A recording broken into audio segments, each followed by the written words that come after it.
unmic them, the ones that are going to go in? Yes. You have to unmic to mic. No, I have, yeah. Yeah. That's the answer. Yeah.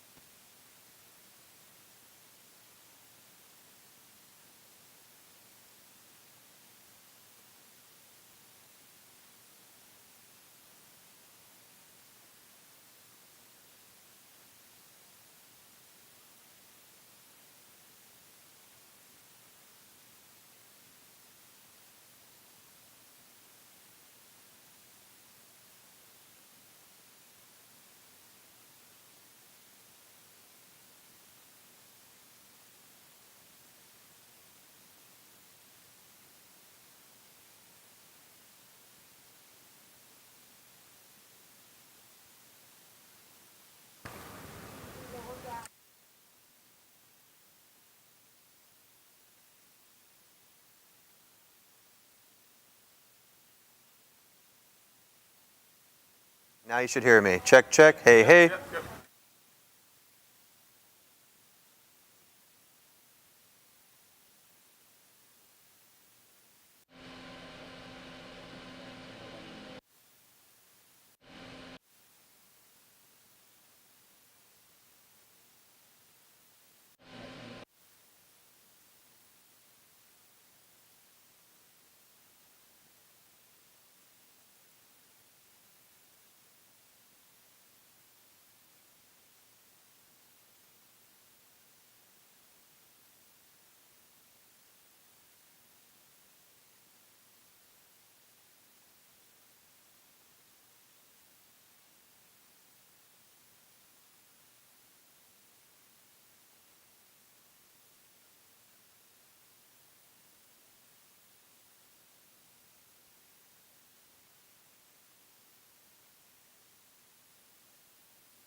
Check, check. 1, 2. Hey, hey.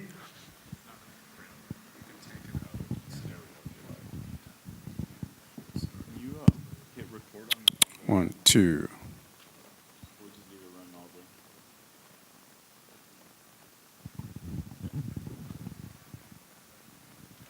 2, 2, 2.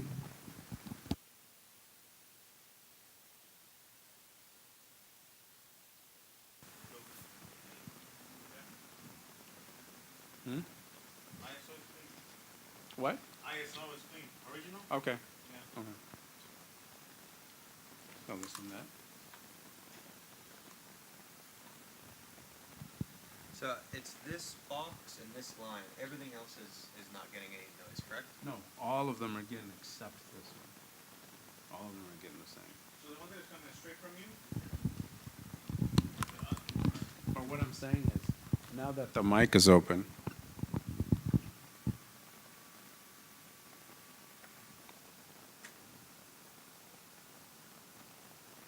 when I have this mic open,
check this out, man.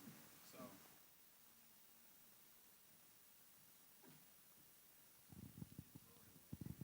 when the mic is open, it goes down to this. Right? There's a delay. There's like a. Sounds like RF.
Go ahead and turn all the mics on for me.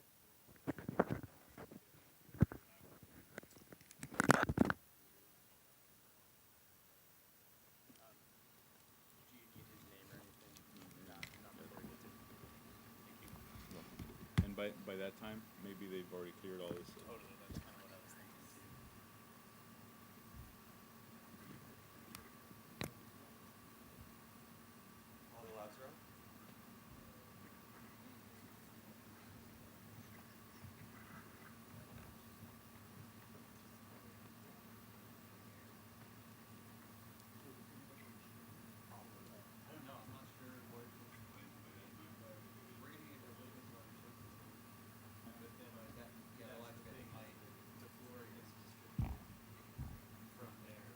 Fredo? You want? So is it Yeah. a problem You? on your guys' side? Or no, I'm saying Looking good. Look at you. Huh? Looking good. Look at you. That's good too, man. It doesn't go away, it just steps on you. Right, right. Until they unmute and then it will come back up. Yeah.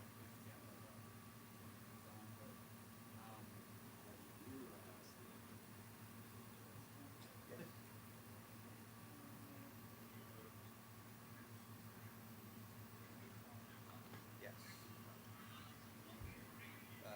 Yeah, give me like 5.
No, because it's getting to like our actual.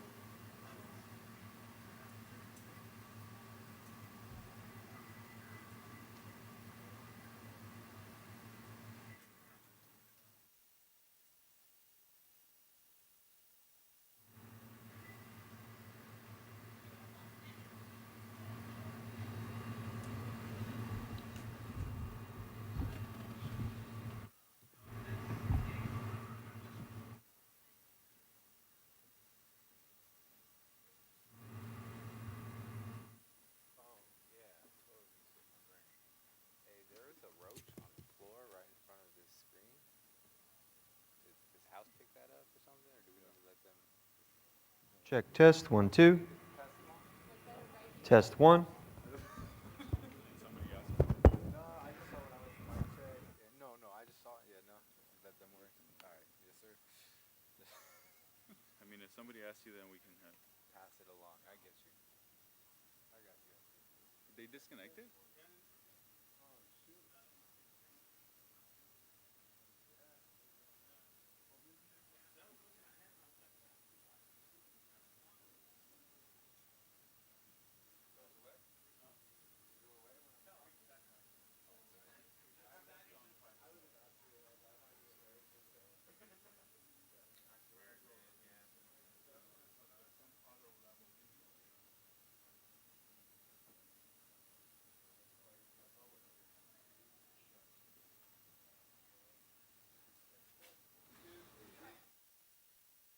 Testing check. Check 1. Test 1 2. Testing 1. Stream check. Microphone check. Hello. Testing 1 2. Nothing going on. There's a delay, remember, so it'll take like 30 seconds or so before you hear stuff.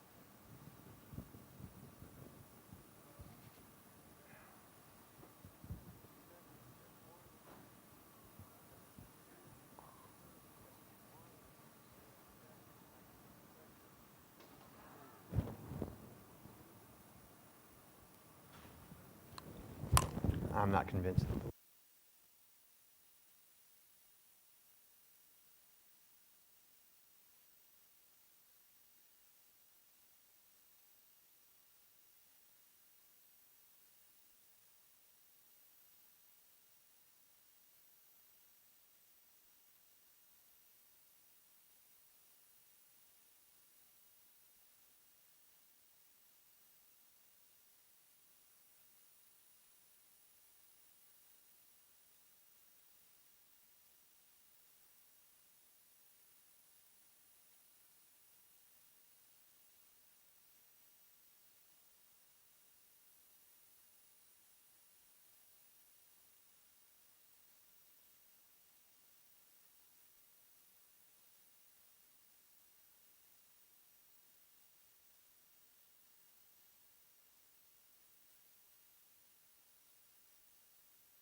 explain to you about like unraveling it? Yeah.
up and down.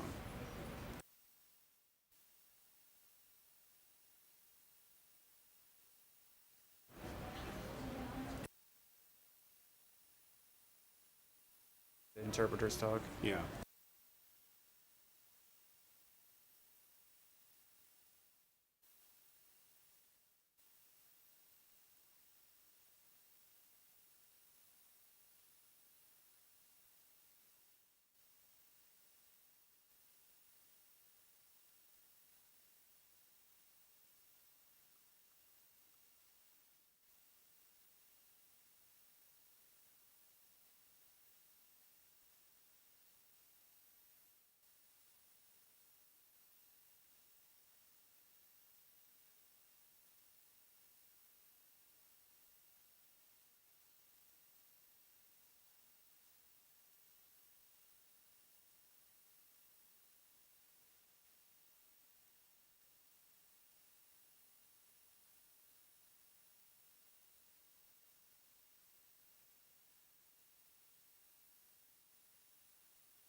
Thank you.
Phone just a little bit for me. Testing English channel. This is a test of the English booth. This is a test of the English channel.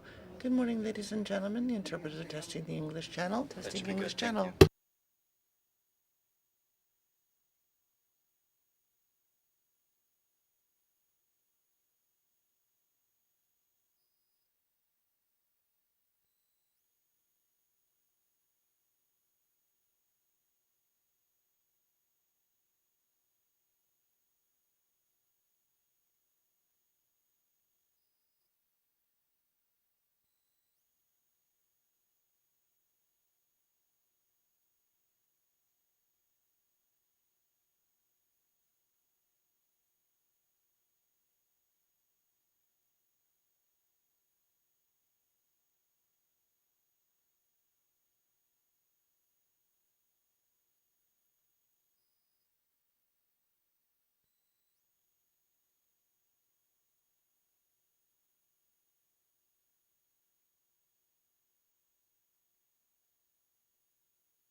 Testing, testing.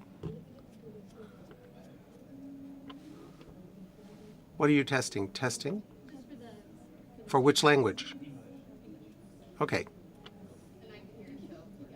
Thanks.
starting momentarily, so if everybody You can want me take to their go? seats, we will be starting Yeah. momentarily. Yeah. Yeah, so.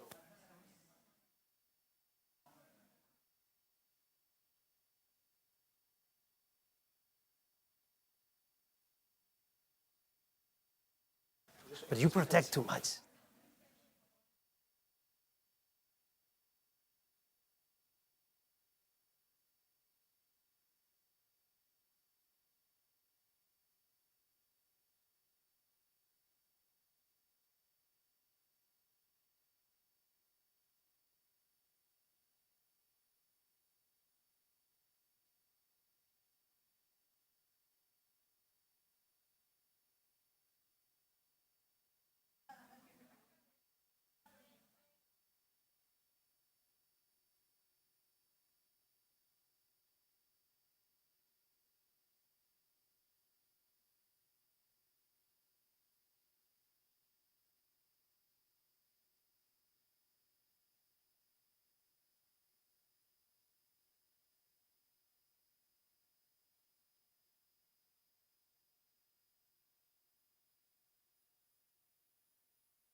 Buenos días.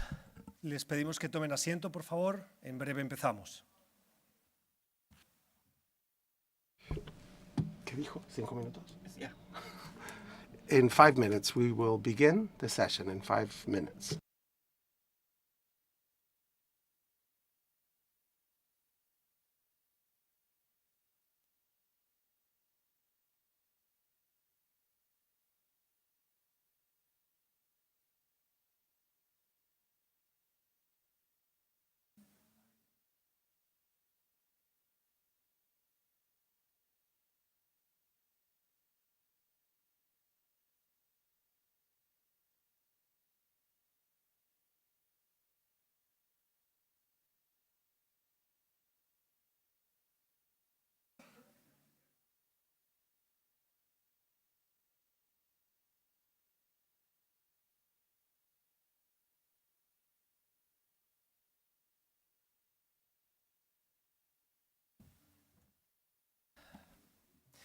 Muy buenos días. Bienvenidos al foro de la asociación. Good morning.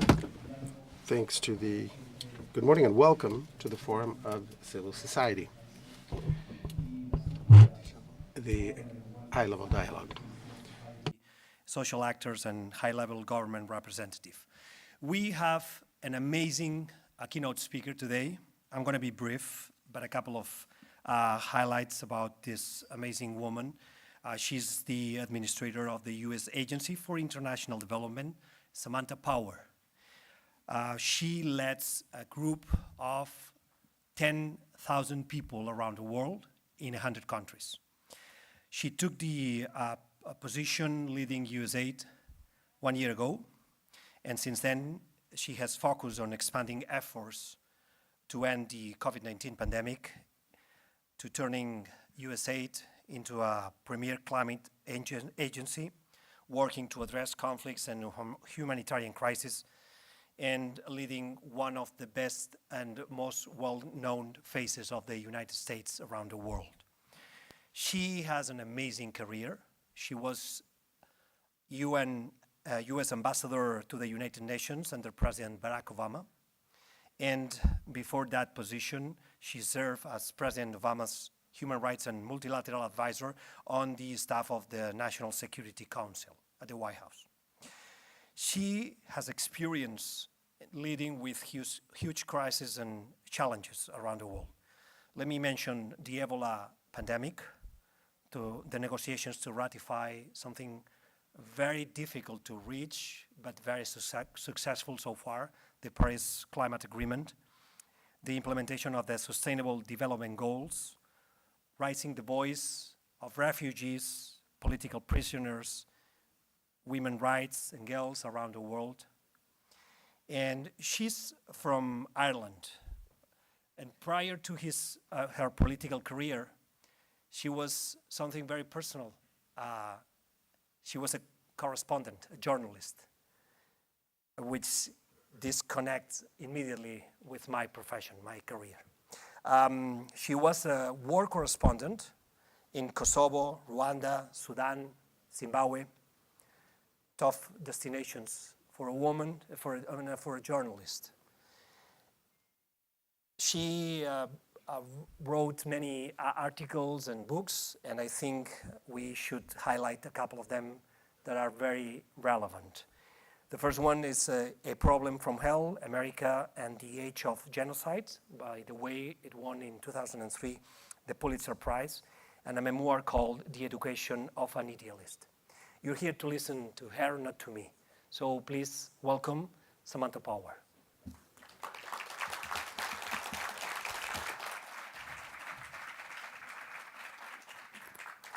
Thank you. I think they're here to listen to both of us. Good morning, everybody. Before I begin, I want to thank the Organization of American States for its role in convening this forum. I want to acknowledge the leadership of Secretary General Almagro as a steadfast defender of democracy in our hemisphere. I feel really privileged to get to engage with you in particular. There's a lot of talk this week about leaders, heads of state gathered here in Los Angeles. But in engaging with you, I feel I have an opportunity to hear directly from you who are able to channel the views, concerns, and hopes of the citizens of your countries. Non-governmental organizations represented here, universities, faith groups, professional associations, labor unions, cooperatives, community organizations, business entities. Who's going to know their countries, their communities better, right, than groups like yours, individuals like you? You represent what we all, or many of us at least, know to be true, which is a diverse civil society is essential to a healthy society. It informs citizens, monitors government policies and actions, holds government actors accountable, advocates, pushes for better policies, defends rights, and delivers essential services, especially to marginalized populations who too often fall by the wayside. And when new challenges crop up and times are tough, and Lord knows times are tough right now, with a pandemic, a growing food crisis, devastating climate shocks, job insecurity, jumps in homicides, jumps in gender-based violence, the contraction of civil liberties, which I'll talk a little more about. It is all of you who are stepping up on behalf of your communities. For decades, my organization, the United States Agency for International Development, has worked with civil society partners across Latin America and the Caribbean to help you serve your communities. And so often we see that no matter the mandate or the particular issue of the day, civil society groups are the most agile in pivoting in moments of difficulty and strain, in actually bringing that agility and that nimbleness to bear. I'll give you an example. In Ecuador, our partner, Fundación Esquel, is known as a capacity building organization for other members of civil society organizations with a famous leadership institute in Quito. But since the pandemic hit, the foundation has leveraged its nationwide network and operations to provide life-saving assistance to communities. In over 2 years, an organization that didn't used to do this kind of work has established 31 triage centers, provided oxygen therapy to over 100 people in their homes, and served more than 250,000 patients, ultimately saving hundreds of lives. As more vaccines have become available through donations from the United States and other countries, they've also pivoted again to power vaccine brigades in remote regions, helping protect over 500,000 people. Civil society organizations do this all over the world and very much in this hemisphere. And they do it for, I think, 2 main reasons. First, that proximity, the way that civil society gets close to people and individuals in need of assistance. You don't have the luxury of looking away or not paying attention to the plight of your own communities, the communities that you are living with and hearing from every day. But second, you do something which I think is essential to meet the challenges of this time, which is that you focus on the progress of the people around you, not just the programs you run and administer. You don't care if some new line of effort doesn't fall directly in line with what you've done before. When a crisis hits, as I think the example I offered shows, but as you all could illustrate as well in your own work, you break from the past and seek to deliver results in the present. You're not limited also by the expertise that lives squarely within your organizations. You build coalitions and make linkages, like you're doing here today, that are going to allow you to extend your impact. And you've never let your budgets or a lack of funding stop you from creatively finding ways to make an impact. And here's the challenge right now, right? We are never going to have enough funding to meet the needs of all the people who might benefit from assistance. We just know that. And so as creative and nimble and connected as you are to your communities, I would argue, and I'm arguing this to my own agency as well, and we are thinking through how to do this ourselves, but we all have to be even more bold in embracing new partnerships, especially with those who may not be traditional allies, but who share your goals, like working with the private sector to counter corruption or to strengthen environmental protection. In Mexico, for instance, USAID worked with the private sector to provide funds for civil society to promote open government and provide procurement transparency in the city of Chihuahua, where only 60% of all contracts were published and transparent. While some companies were benefiting from opaque processes, many were being left out altogether and saw it as being in their financial interest to hold the city accountable to more fair business practices. So there was a business incentive to actually get involved in increasing transparency. This effort resulted in a new partnership with the local organization, Karewa, and a new online platform, Monitor, it's called, which posts and assesses the corruption risk level of all publicly available contracts. As a result of Monitor now, 100% of municipal tenders are now made public, and the tool is being rolled out in 22 other cities and state governments across Mexico.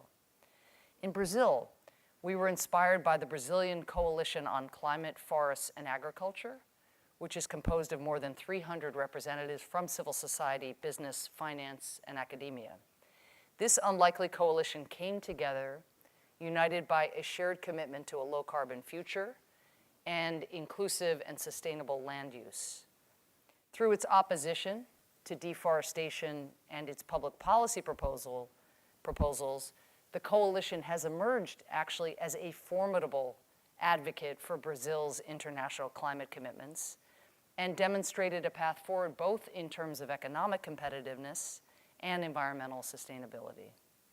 In a fight to sustain democracy and expand the space for civil society, we all need to embrace partnerships like these, partnerships that 10 years ago might not have come naturally to many of us.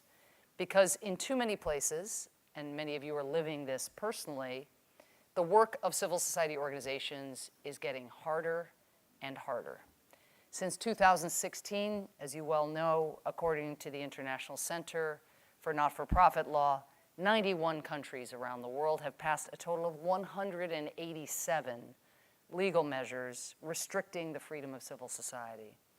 This is part of a much longer and troubling global trend that is seeing democracy on its back foot.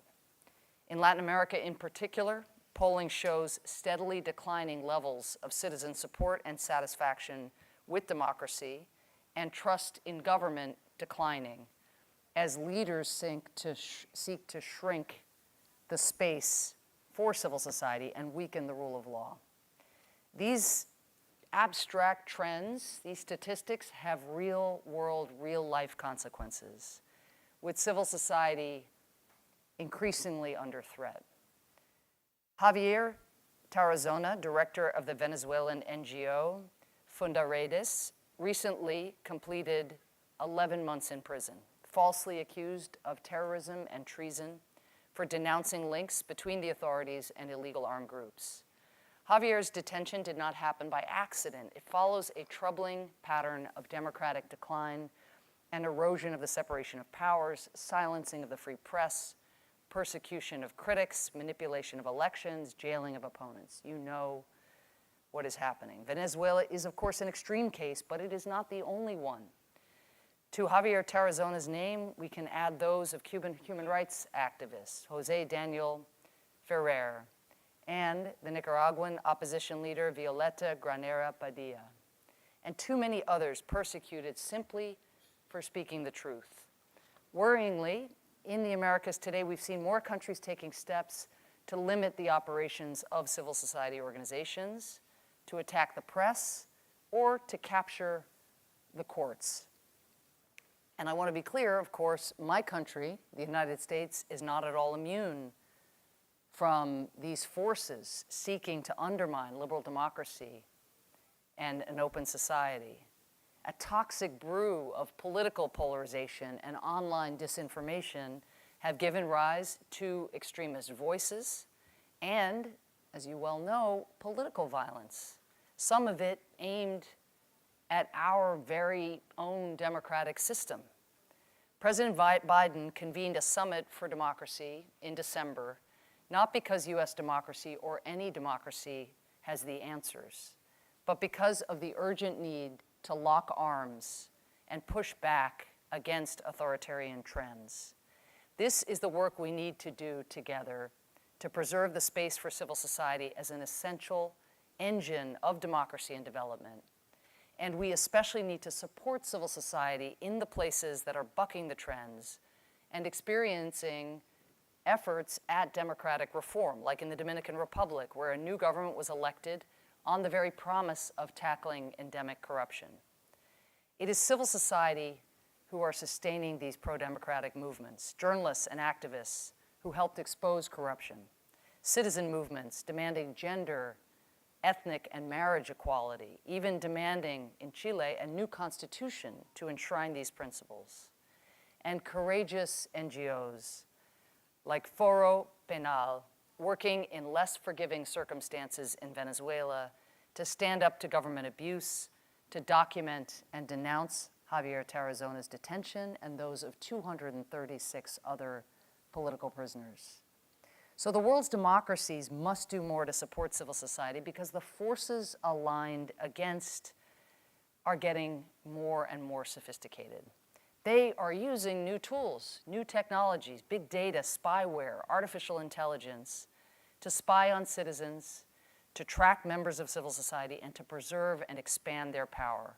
And they are increasingly using weaponized propaganda and disinformation, often originating by authoritarians beyond our hemisphere itself, to divide societies and to manipulate elections. In parts of Central America specifically, we see an accelerating contraction in civic space propelled by the enactment of repressive or ambiguous laws, the erosion of judicial independence, limitations on access to public information, criminalization and spurious litigation, smear campaigns, including against some of you in this room, and digital tools of repression like, again, disinformation and misinformation. These trends threaten not just democratic principles such as freedom of expression and association, but regional stability and prosperity for all of our countries. The United States deeply believes that when civil society is free to flourish, governments are more accountable, and thus they perform better. Citizens are more invested in their communities, and problems big and small are more likely to get solved. For this reason, today I'm pleased to announce a new US government initiative. As part of the Biden-Harris administration's strategy to address the root causes of migration in Central America, we are launching VOCES, the VOCES initiative, Voices, to preserve, protect, and defend civic space in Central America. Under this Voices initiative, we will work with like-minded partners to focus on three critical challenges. First, we will promote digital democracy and seek to counter digital authoritarianism. Second, Voices will promote freedom of expression and strengthen independent media. And third, we will work to counter this increasing trend of trying to criminalize civil society actors, providing them with enhanced physical, digital, and legal protection. We are initially devoting over $40 million to these objectives in Central America. But again, the initiative is not just about funding new programs, it is also about mobilizing partnerships to achieve progress. So we will be elevating our private and public diplomacy in defense of civil society, partnering with willing governments in the region and beyond. We will engage more deeply with the tech companies using our on-the-ground presence in countries throughout the region and our relationships with all of you to hold up a mirror to Silicon Valley and describe the real-world harm that social media platforms are too often causing. We will more closely partner with civil society to channel your concerns and evidence to sanctioning authorities and consider the adoption of rights-violating NGO laws or their arbitrary application, a form of anti-democratic behavior in determining visa ineligibilities and other relevant sanctions. And we will work with the Financial Action Task Force so that countries are not unduly hindering legitimate NGO activities under the guise of counter-terrorist financing laws. As the Inter-American Democratic Charter states, it is the right and responsibility of all citizens to participate in decisions relating to their own development. I would encourage all of you to expand your circle of allies to deliver progress for your citizens, and know that USAID will be behind you. We will be an ally working with you to try to foster dialogue, coordination, and collaboration with public institutions and political leaders committed to democratic principles. Thank you so much, and now I'm eager for our conversation. Thank you.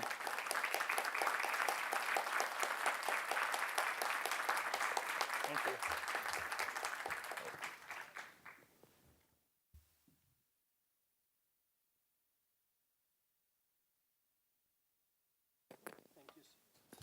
Thank you so much, Samantha. If I can. Please, of course you can. Thank you. This is a conversation between you and the government. I'm the government. And the government. I'm going to start with a couple of questions, but please think your questions, be ready, and there is a mic in the middle of the corridor. Be precise and straight to the point in your questions so we can take as many questions as possible. But let me start with something that is not well known of Ms. Power in her agenda when she travels around the world. She always asks her staff to put meetings with civil society first and before politicians or policymakers. And this is why she has grown with this title of person who listened to the civil society. I would like to start with that. If you could share, what do you hear from these voices when you travel around the world? What is a pattern that it's always the same, that it's something not connected with the societies and their politicians or policymakers? Well, first of all, thank you to you for the work that you do every day to hold all of us to account. As a former journalist, I'm very committed to being held accountable, and so I look forward to the back and forth here. On that question, I would just say that so there are two aspects of it. First of all, I think every U.S. official needs to get out of the bubble, away from the talking points, away from the glossy brochures and the claims about what governments are doing, and talk to people who are on the front lines who are dealing with everything from again, climate shocks and the economic aftermath of that, to the kinds of restrictive NGO laws or the co-option of an attorney general's office or a Supreme Court, that we're seeing the roundup of political prisoners. You have to get ground truth. And, I know from being now a government official, having been an activist, that when you're in government, you're just by definition further away from the ground truth, so you have to work harder to get it. So meeting with civil society is just, as a matter of course, you wouldn't go to a country and expect, to understand what's happening in any particular community simply by hearing a government official's representation of that. So I just would come as a journalist with that kind of skepticism. But the reason I always do it first, or seek to do it first, is I want to be able to take what I hear and bring it into the government officials, because, in too many parts of the world, and especially now as governments are feeling more vulnerable, maybe with some of the economic shocks, or themselves are more interested in some cases with their own personal power, their distance from civil society is growing greater. And so sometimes, even though I'm an interloper from another country who can't claim to be an expert by any stretch of the imagination, I can be a messenger. I can be a vehicle for the aspirations or the often very grave concerns about the people that I've met with. And sometimes, and again, this is a little abstract because we're not talking about specific countries or circumstances, but sometimes when I convey something that I have heard directly from, for example, an anti-corruption investigator who has just been harassed or intimidated, you'll see the leader looking to their ministers and be like, what's she talking about? Sometimes you'll see the leader, just spewing misinformation about, and knowing full well, because the leader has himself, encouraged that kind of harassment and intimidation. So I think that's a role that the United States can play, is that sometimes we have access that is now shriveling up for civil society organizations, and we need to use that access on behalf of the concerns that the citizens of the country are experiencing, and real-time information and real facts. Do they get angry when they hear the truth that they don't want to hear? Again, it depends on the leadership. I mean, again, I was using in my remarks the example of Silicon Valley and going to the tech companies who say, oh, well, we have this number of people who are monitoring content, and we have this framework for deciding what is on this side of the line in terms of incitement to violence, or where to draw the lines in terms of misinformation that's harmful to health.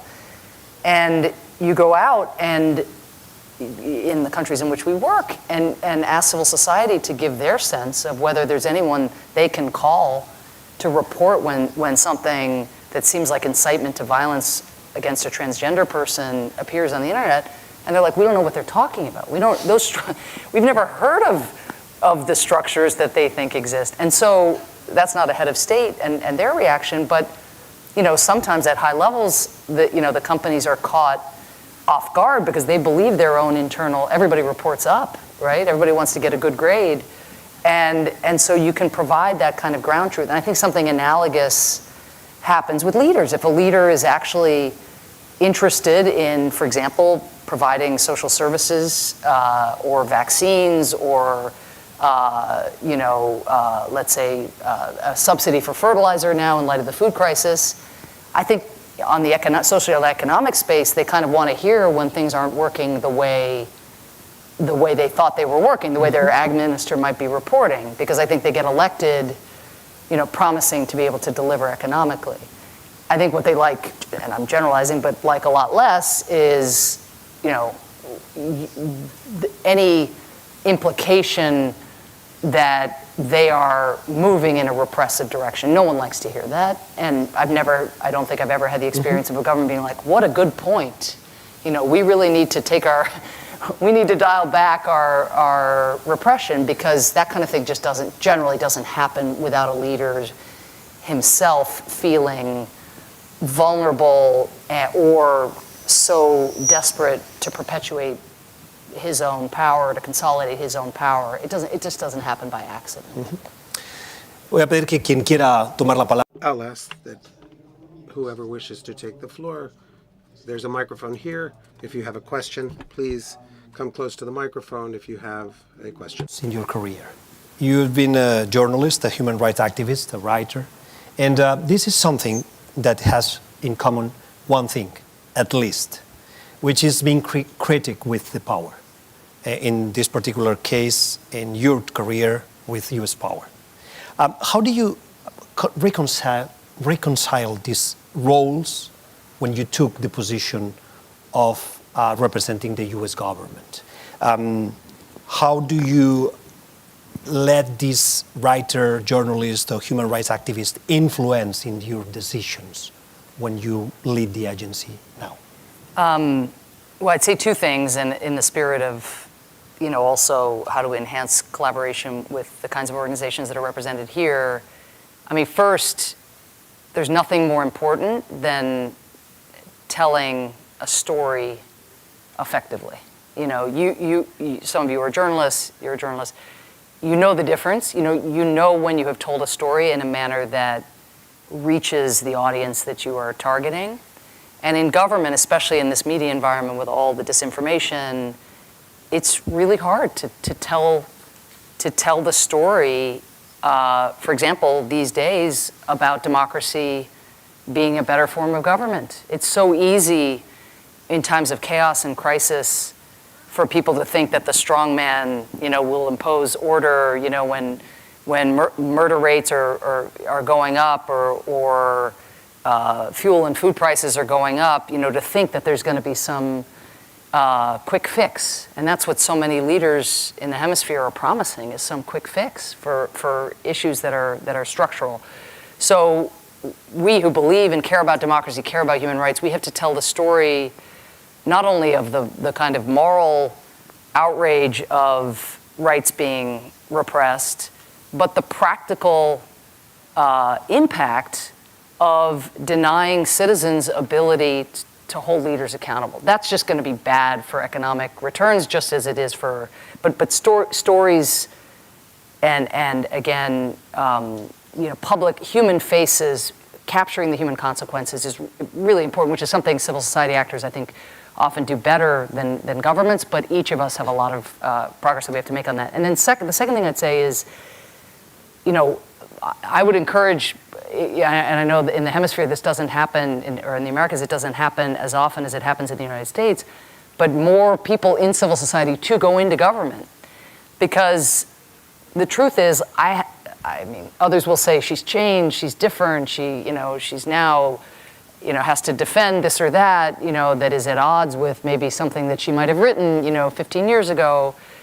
I mean, there's no question when you're in a government, you're part of a team, you don't get to have your own foreign policy or your own agenda per se, but you have your own agenda inside the government that you get to push. And my agenda today is the same agenda I had when I was blasting the US government, for what it was doing here or there, insofar as I'm still trying to stand up for human rights, still trying to push for human consequences, to be center stage in how we think about our foreign policy. The difference now is I'm at USAID and I have these tools that go beyond my pen to be able to try to, for example, support journalists who have to go into exile because their government is locking them up, or support anti-corruption crusaders with legal insurance so that they can't get sued. Now I have those tools, but the only way to have those tools is also to be part of a team, and you fight the good fight inside government. Sometimes you don't prevail, and yet the benefit is that you get access to resources that I just didn't have when I was in civil society to support my partners and my friends. First question, please introduce yourself. You can use Spanish or English if you want, and straight to the point. Okay. Lo voy a hacer en español para que nos facilite. Just 1 second. Okay. Go ahead. Yeah. Cintia Deza, directora de Ciudad. I'm Cynthia Ndesa, and I am based in Quintana Roo in Mexico. I'd like to know your perspective on 2 topics. One is something that I haven't heard mentioned here at the summit, and one is, first, what is happening with the Lima commitments? We are working topics of anti-corruption, which are structural and cross-cutting in terms of all of the other topics that are being addressed here. So we'd like to know what is happening in terms of the topic of corruption. What has the progress been in that regard vis-a-vis the Lima commitment? And how can we use this summit and the OAS to move forward that agenda? The second topic that I haven't heard mentioned here is how the OAS can continue to strengthen civil society organizations. We've talked about a number of issues that we've had between and among ourselves, but not with decision makers. And we haven't really addressed how the OAS can become the spokesperson or entity for the citizens. Second question, please introduce yourself and straight to the point. Yes. Hi, good morning, Ms. Powers. Thank you for being here. My name is Scarlett Lansais. I represent a nonprofit organization in Miami called Accountable Impact. And what we do is we advance the 2030 agenda. So my question and my comment it's in regards to the Sustainable Development Goals. As he mentioned when he was introducing you, you worked in developing the SDGs. I wanted to say 2 things. One, just recently the UN announced that there's 5 countries that never submitted a voluntary national review. 4 of those are in conflict. Those are Yemen, Myanmar, Haiti, and South Sudan. The 5th is the US. So I want to hear from you what the federal government is planning to do in advancing the SDGs in the US. There's many efforts throughout the world in doing local voluntary reviews, right? And I specifically want to mention this because, as I said, it's Agenda 2030. We have 7 years left to meet those 17 goals that are focused on environmental protection, economic growth, and social progress. And as we're talking about development, whether it's human rights, gender equality, climate action, I think that U.S. needs to step up and advance the SDGs because, as you well know, they were approved in 2015 by 193 countries, one of them being the U.S. So I would love to hear from you how USAID or any other federal entity is planning to advance the SDGs in the U.S. and also what they're doing abroad, specifically in Latin America. Thank you. Thank you very much. And the last one for this first round. Sí. I'm Graciela Dubres. I'm from Argentina. I'm from the International Observatory of persons who are incarcerated working in the area of human rights. I'm very pleased to have heard here from a woman who identifies herself as a defender of human rights. As we all know, the Americas are the most unequal among the continents in terms of economic possibilities, and this is clearly reflected in our prisons. We can see that most of the people who are incarcerated are functionally illiterate. They may know how to read and write but they do not understand the international processes. They do not understand the rights that are given to them under the Constitution. They do not understand international conventions, and yet the criminal law, with all of its power, falls upon them. So the question then becomes, how can we in the Americas engage in a new pact in terms of the redistribution of wealth to ensure that all inhabitants, all citizens have a right to life, but not just to life itself, but to a decent, dignified life, because it is not something that we should be asking ourselves whether we have an authoritarian regime or not. It's a question of defending overarching human rights. I have been critical by the previous administration in my country. I'm critical of this one, and I'm sure that I will be critical of the one that comes next. We are going to give the floor to our speaker. I understand that your questions, how can we ensure life and the rights of our citizens and the distribution of wealth in the Americas? Thank you. Maybe I'll just go backwards if I can, just starting with the last question. I took in the question or in the discussion that was part of the question a little bit of pushback on my emphasis on repression and infringements on civil and political rights, not because you don't care about those things, of course, but rather stressing the importance of greater equality and the enjoyment of social and economic rights. I took that as sort of part of what was animating the question.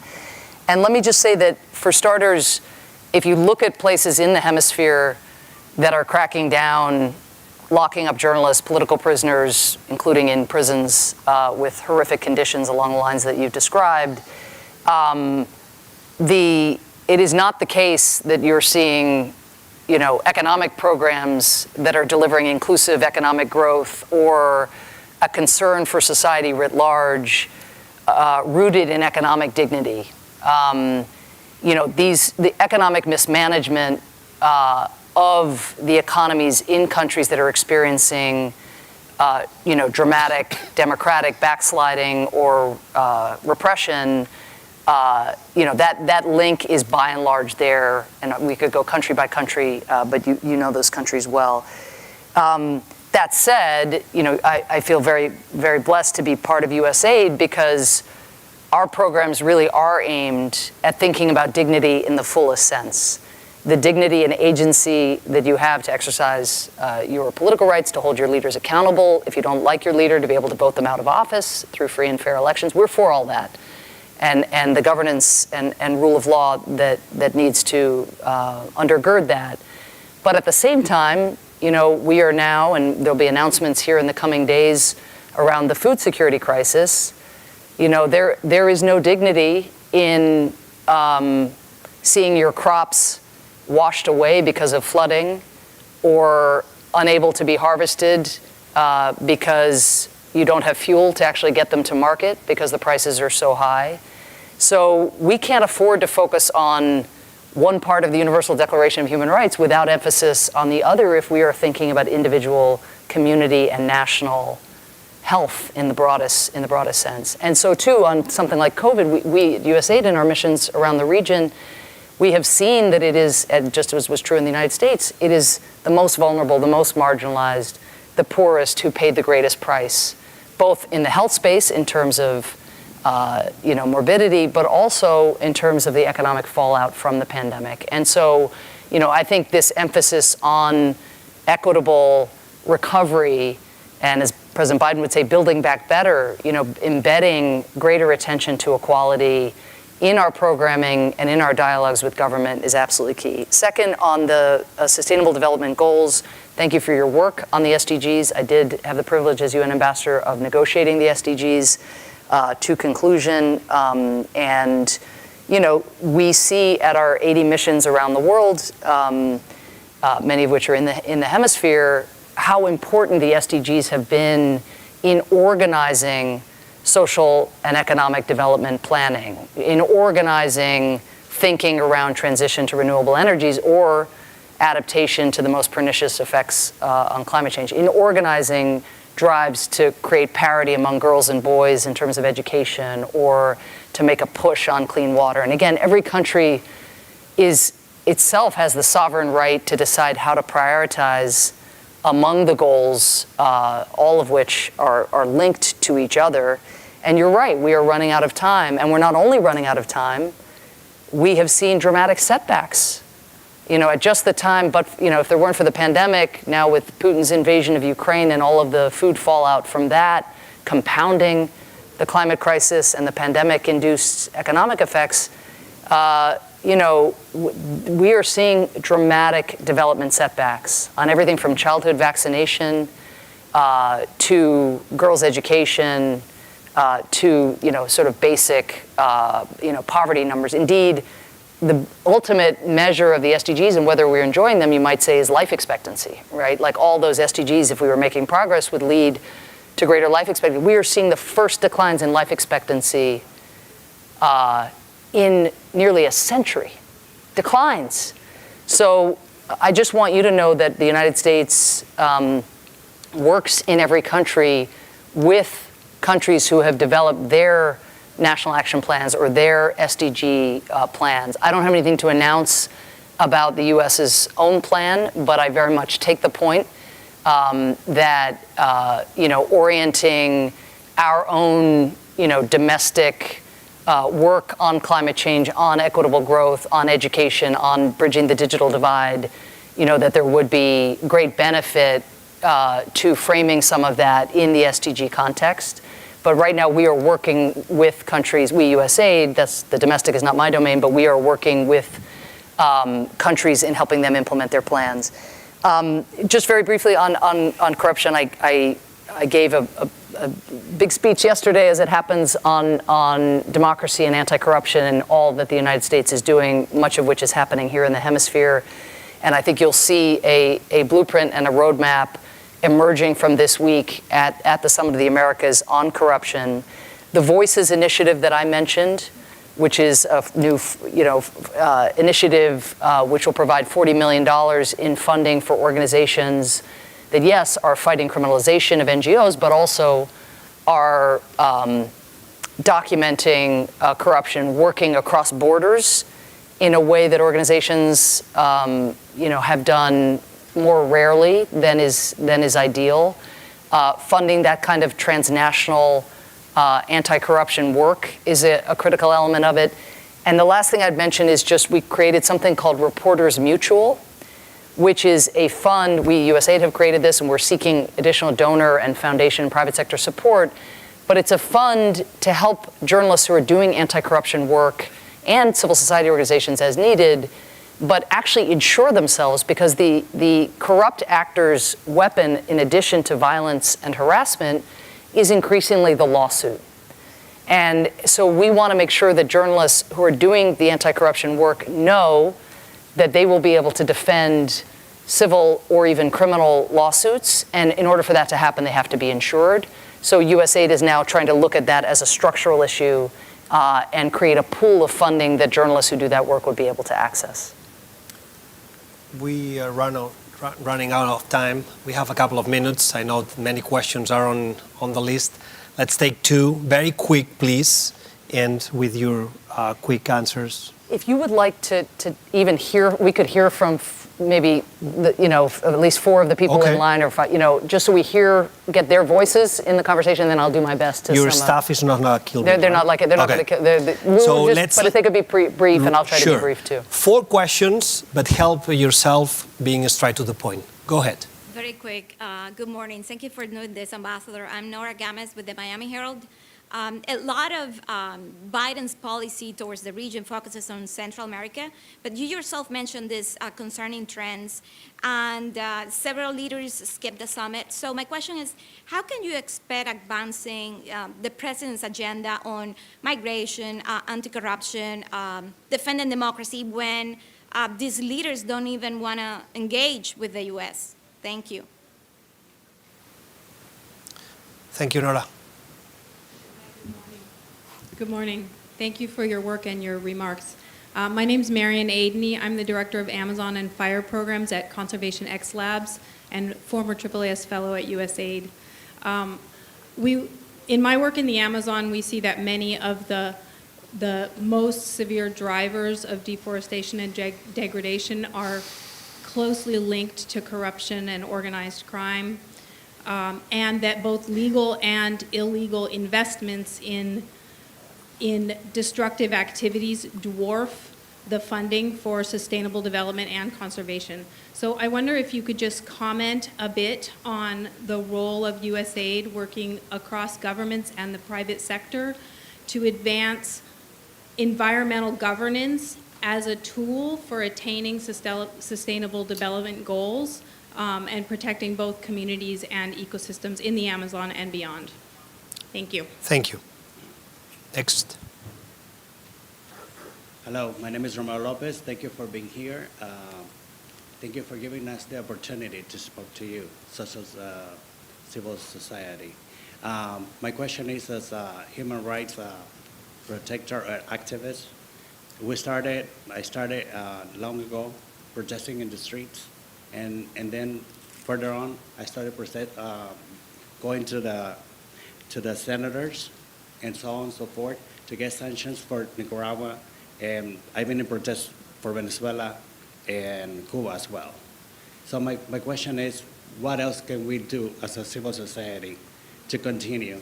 Nicaragua and Venezuela, we don't have a voice over there, so we are the voices of these people. So what is your suggestion for us to continue doing at this point? Muchísimas gracias. Thank you. Long live Nicaragua.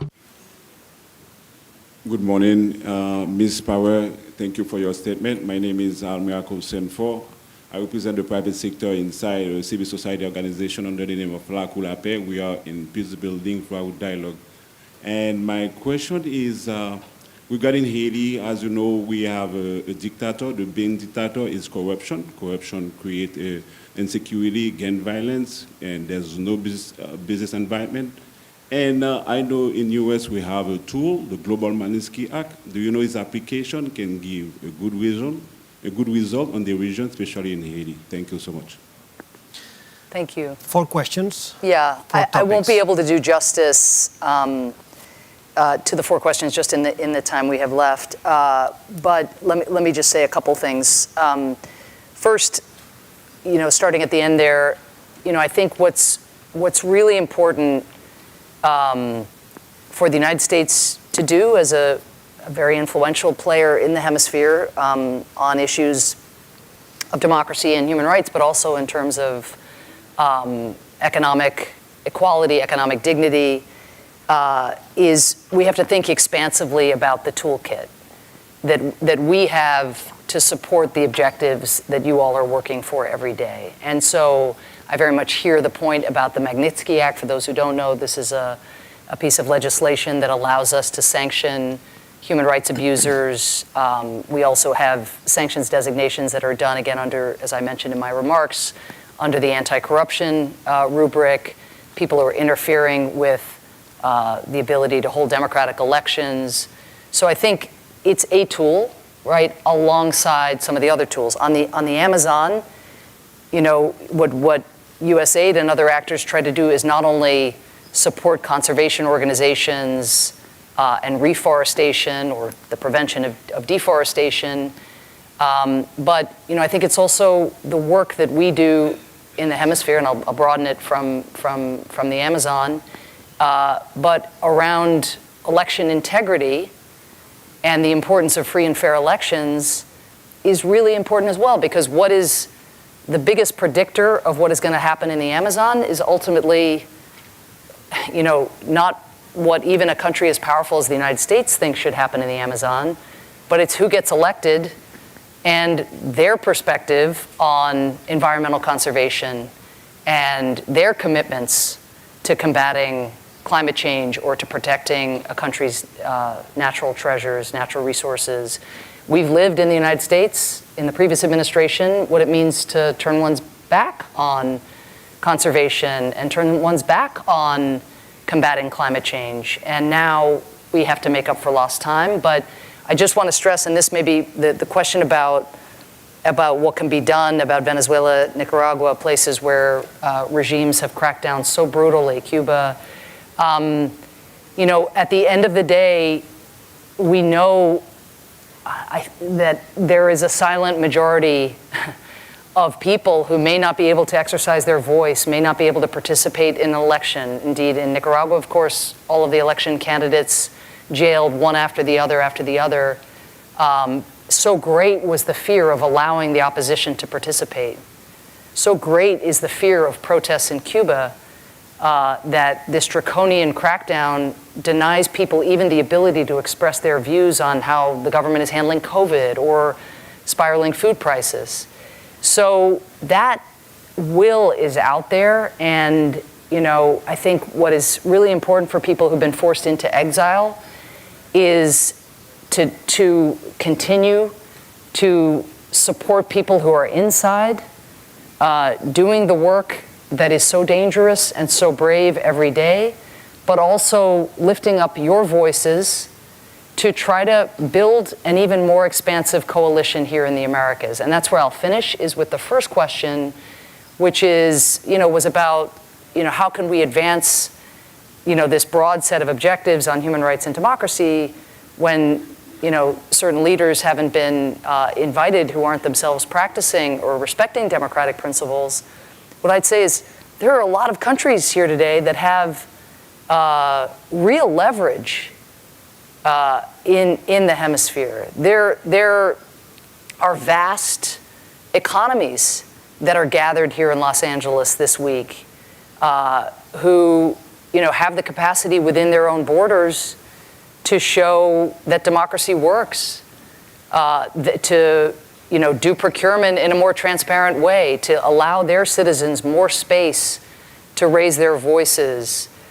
No country, you know, has a monopoly on good values or on respect for human rights. Every country has progress that can be made, and including, of course, the one that we're in right now. I mean, we all have to be strengthening our election systems, have to be fighting misinformation, have to be strengthening independent media, have to be lifting up the voices of civil society. So there's plenty of work to be done here today. The climate shocks that so many in the hemisphere are suffering, particularly in the Caribbean, but not only in the Caribbean, there's plenty of work that we need to do with the Inter-American Development Bank and international financial institutions to draw more resources into climate mitigation, climate adaptation.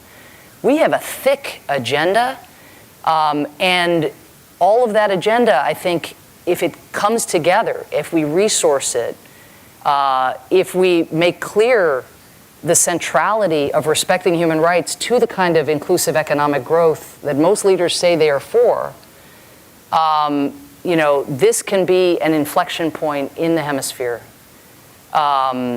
This can be an inflection point, a time where we agreed on a set of challenges, where we're facing an unprecedented set of challenges, arguably, that are all coming together in a kind of perfect storm. But we came together and decided we were going to do things differently and mobilize additional resources and recognize that civil society is not the problem. Civil society is central to the solution in handling those crises. And there are plenty, again, there is a critical mass of really important leaders of civil society organizations, leaders of countries, and together, all of you, again, have a role to play in bringing a new level of ambition to tackling this set of interlocking crises in the hemisphere. Thank you so much. Samantha Powell, U.S. Administrator for the U.S. International Development Agency. Thank you for your time, Thank for you. your answers. Thank you. Thank you. I realize that there were a number of pending questions. We have run out of time, but do not leave. We will now hear from Secretary Blinken and other officials, those responsible for the foreign policy of Canada, Panama. The President of Colombia will be with us in 20 minutes. We will begin the session again. Thank you.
Hola, ¿qué tal?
Es demasiado.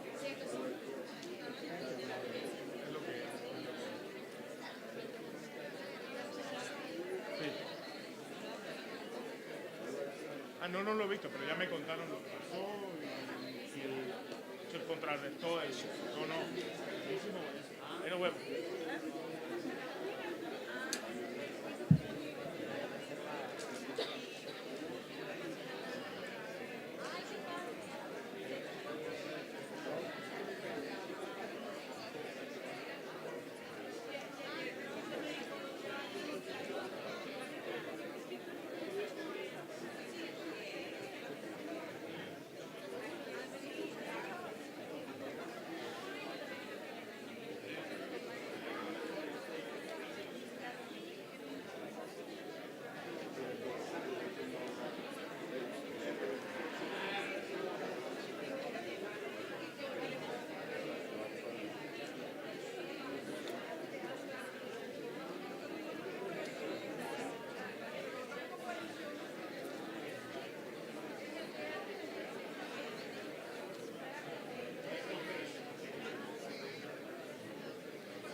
Claro, esa es la cantidad de representantes a nivel cadena. Acá le van a separar por vocero.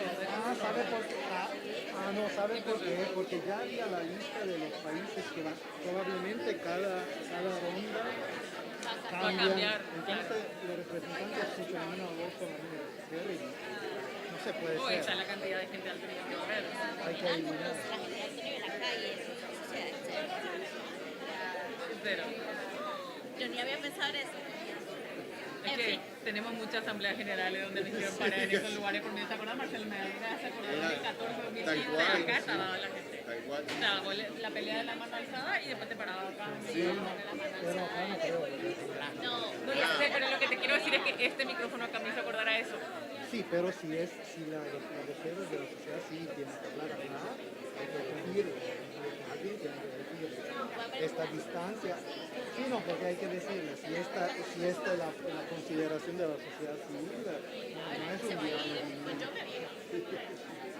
Nunca es un diálogo.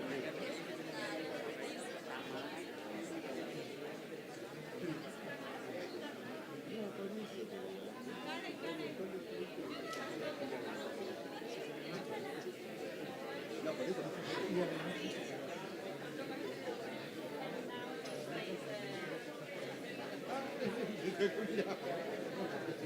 Asuma la responsabilidad.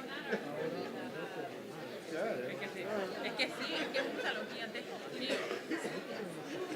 Tomar fotos y después esperarle decir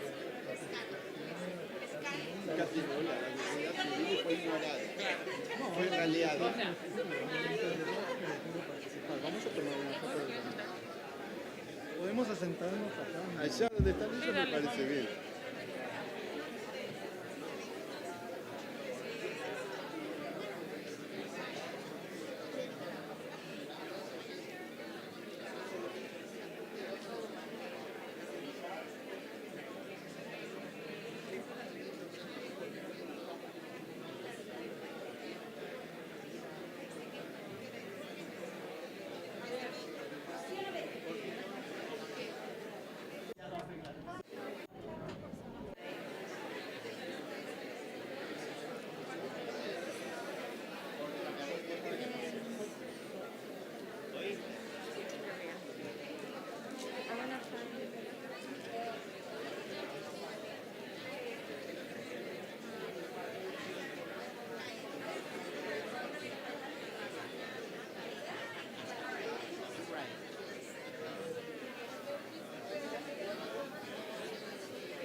Entonces, don David, Vamos. ¿cómo la cosa? Bueno, ¿Ya sigues en Washington?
Okay, can you hear me? Okay, great, thanks.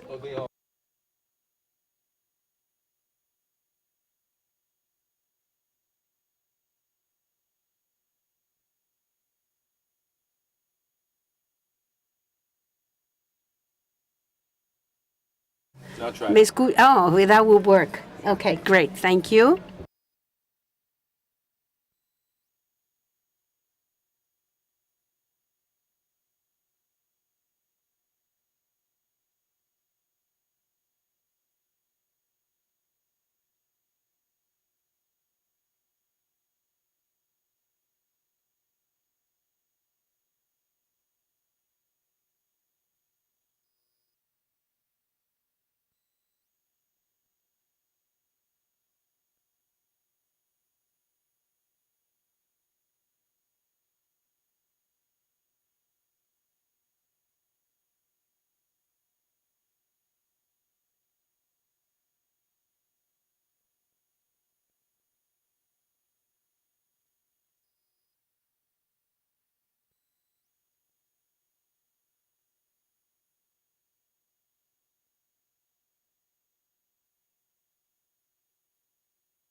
Buenos días. Vamos a empezar en breve. Les pedimos, por favor, que tomen asiento para poder cumplir con un horario exigente.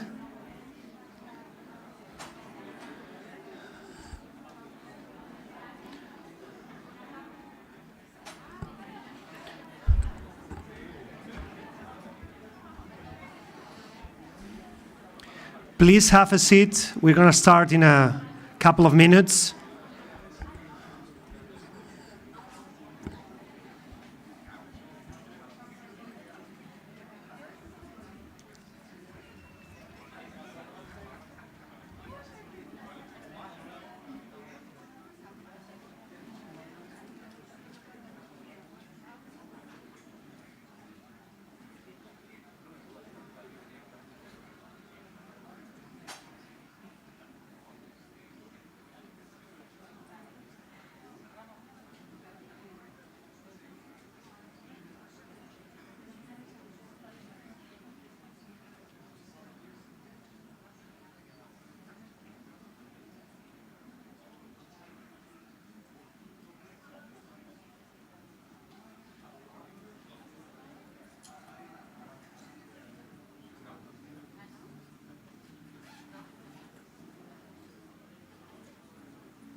No, sí, pero si yo entiendo perfectamente que él...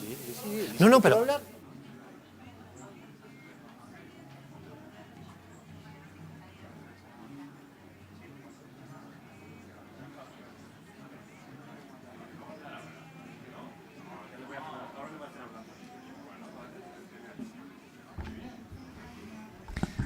Thank you, everyone. We already have our keynote speaker in the room. Vamos a comenzar. We will start this dialogue between civil society, social actors, and high-level government representatives.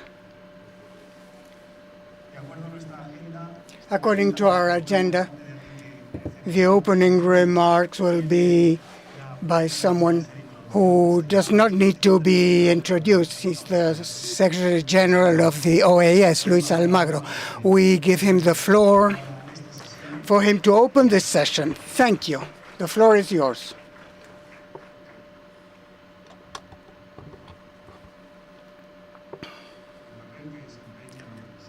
The role of civil society representatives in our countries and communities is vital because they are the overall voice of those who don't have any voice.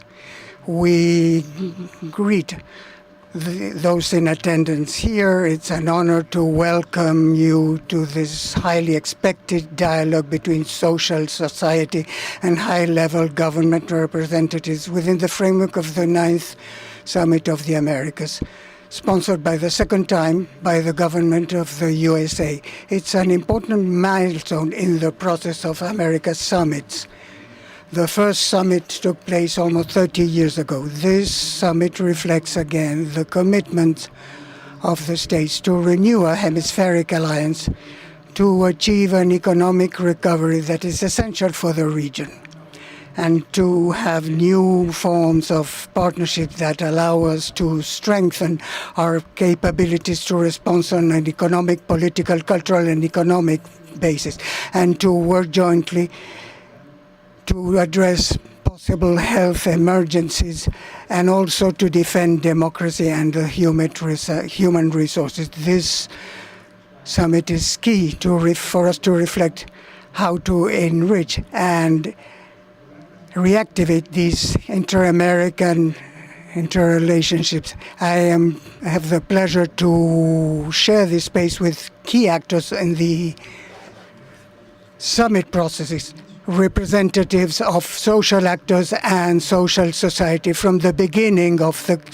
summits, the participant countries in the dialogue showed their interest in listening to the needs and worries of the citizenship. From the OAS and the summit's secretariat, we have opened new participatory spaces to connect with actors, and through the years, these spaces have evolved, allowing us for a better collaboration between the citizens and governments and different organizations of the civil society and social actors worked actively during the preparatory phase of the summit, developing recommendations, helping us to identify the pillar of the summit on behalf of the host country. The relevance of this dialogue is that today CSOs and social actors have the opportunity to present the outcome of their activities in preparation of the summits and exchange ideas from their governments to enrich the political commitments to be adopted by leaders at this 9th Summit of the Americas and its implementation process. Their participation gives more legitimacy to this process because it expands the representativity of the mandates that are adopted and to advance in the construction of better societies. These dialogues have expanded since the 3rd Summit of the Americas in 2001 in Quebec. We have an increasing number of CSOs and actors and academia, the youth organizations of women and indigenous, among others. We need to continue generating these dialogue and exchange spaces. You enrich this process, this decision-making process, be it in the promotion of democracy, the defense of human rights, the protection of the environment, fight against climate change, the promotion of transparency, public information, and increase of transparency, and the support of vulnerable people. All of this is fundamental. So your active participation in the process leads governments to take more realistic and better decisions reflecting the needs and interests of citizens. Participating countries in the process of summits recognize the importance of maintain and nurture a fruitful relationship between CSOs, social actors, and governments, vital components for the implementation of the Inter-American Agenda. We thank each and every one of you for your work, from your organization, for your permanent activism, your commitment and effort to address the challenges that the region faces, and the enormous sacrifices that many of you have to do to be here attending this dialogue today. Many of you are persecuted and risk your lives to defend human rights and social topics. Some of you have been political prisoners, men and women, and many of you have facing and continue to face organized crime threats. All your work has a special value. Your courage in facing each of these situations and promoting necessary solutions definitely makes us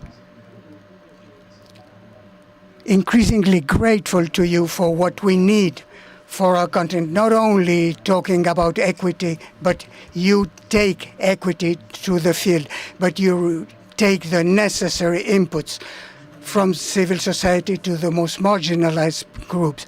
It's not only equality. Equality has to do to be close to people. What you do in the field is an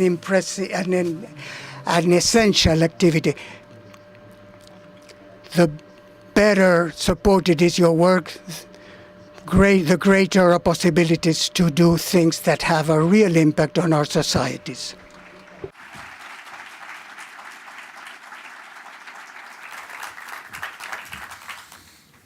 Secretary Almagro. Thank you very much, Secretary General. As a journalist, I've been following Almagro for years in his career to come to his position, and I have to say that he's the most available and Secretary General and the most responsive to the press. Sometimes he doesn't say things because he cannot, but he never hides from us, and we receive from him what we expect from a Secretary General of the OAS.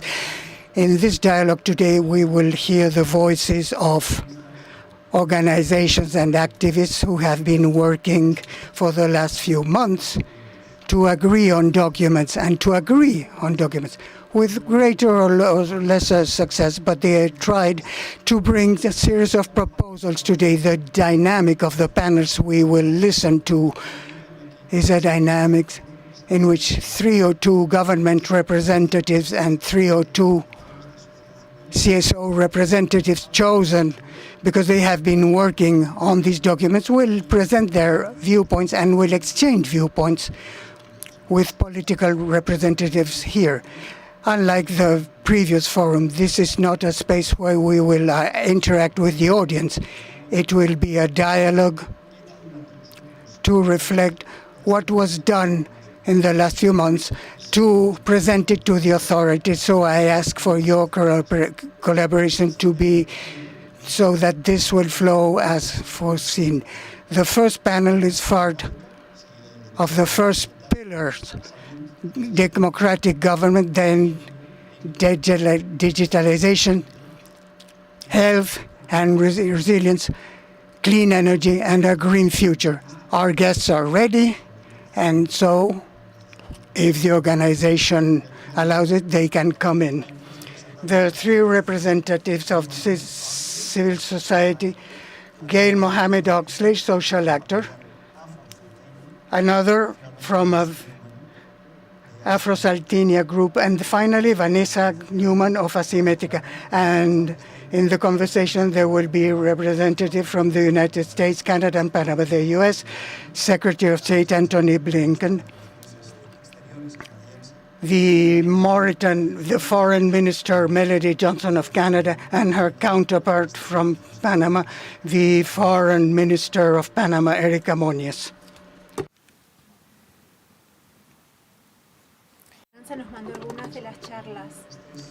Some language. This is a panel, a conversation, in principle bilingual, but in the first panel we will speak in English, given that two of the political representatives here with us come from English-speaking languages.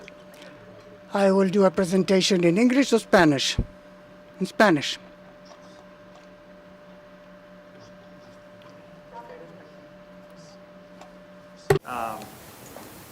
Round is going to be in English.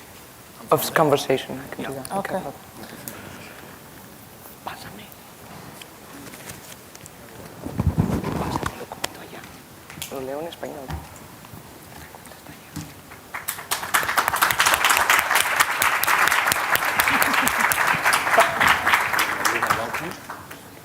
Thank you. Hi. Good. Nice to meet you. Hi, nice to meet you. Hi. Nice to meet you. Hi, hola. Good to see you again. Thank you very much. Hi, how are you? Thank you for having me, sir. Thank you. Thank you.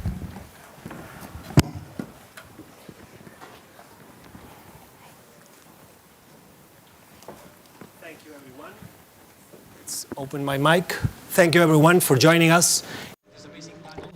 The topic is democratic governance, and you're here to listen to the conclusions, the suggestions from civil society to high officials from 3 different governments, as I mentioned, United States, Canada, and Panama. From the United States, we have the Secretary of State, Anthony Blinken. From Canada, Minister of Foreign Affairs, Melanie Joy. And from Panama, Erika Moines, the Minister of Foreign Affairs too. So I'm going to give the word to the spokesperson from civil society, Vanessa Newman. You're going to Neumann.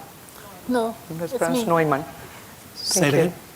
It's pronounced Neumann. Thank you. Oh, okay. I'm sorry. No problem. Neumann. The Thank you. question. You're going to start from your position, Okay. deliver the remarks, and then we will open the conversation. Okay. Everyone is going to be able to Okay. intervene in this. I have been asked to give my remarks in Spanish, if that might be all right. Up to you. Okay, thank you very much. Thank you all for being here. Thank you for the kind invitation of the OAS and for the host country, the United States. Gracias. Buenos días a todas. Good afternoon, all who are here with us. Our Americas have changed. That's why the nations are called upon to join hands and respect their people. We see with worry the degradation of democracies in the country by the instauration of authoritarian leaders, the persistence of structured inequalities, and the implementation of restrictive and regressive human rights policies and actions that worsen the quality of life of all countries. And some countries that have not given up the death penalty. Governance exists thanks to the consensus of the people for which they work, not the other way around. They have the obligation to see the necessary instruments and opportunities so that all people have a dignified life and respecting the same rights as others. After an intense work in the regional groups and their unifications, CSO representatives and social actors in the topic of democratic governance, we present the 3 proposals in 3 main problems. First of all, human rights. Members of CSOs participating in the 9th Summit of the Americas condemned the dictatorships of Nicaragua, Cuba, and Venezuela.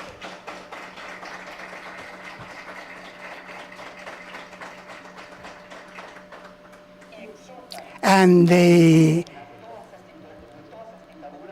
encourage states to condemn all dictatorship and take the following actions to promote the rights to democracies in the Americas. 1, eliminate all forms of political violence and the immediate liberation of all people jailed for political reasons in all countries. 2, protect vulnerable groups, especially exposed groups such as Afro-descendant communities, indigenous, those who report corruption, human rights and environment defenders, LGBTQI plus communities, people with disabilities, girls, women, migrants, refugees, stateless people, mobility people, academics, and news newspaper people, eradicate harassment and discrimination at work, abuse and sexual exploitation at work, and the union and forced marriage and human trafficking to eliminate all forms of violence,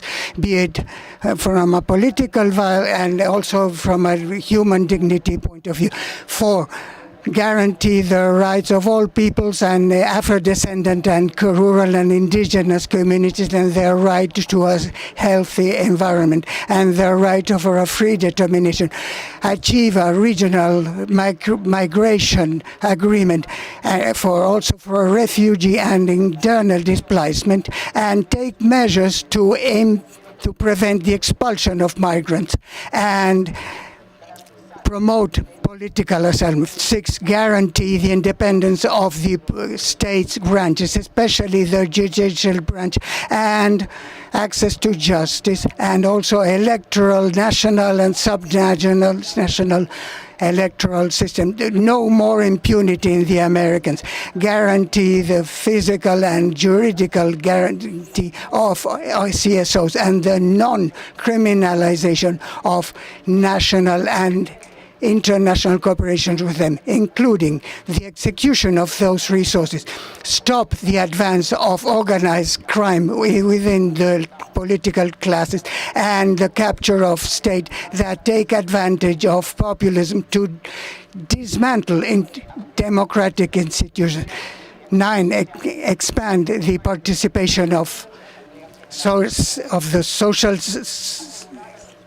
civil society in the summit president and ensure freedom of press. Condemn any actions that destabilize the Forum of Sao Paulo and the Group of Puebla in the hemisphere and the interference of the Cuban dictatorship in any other states.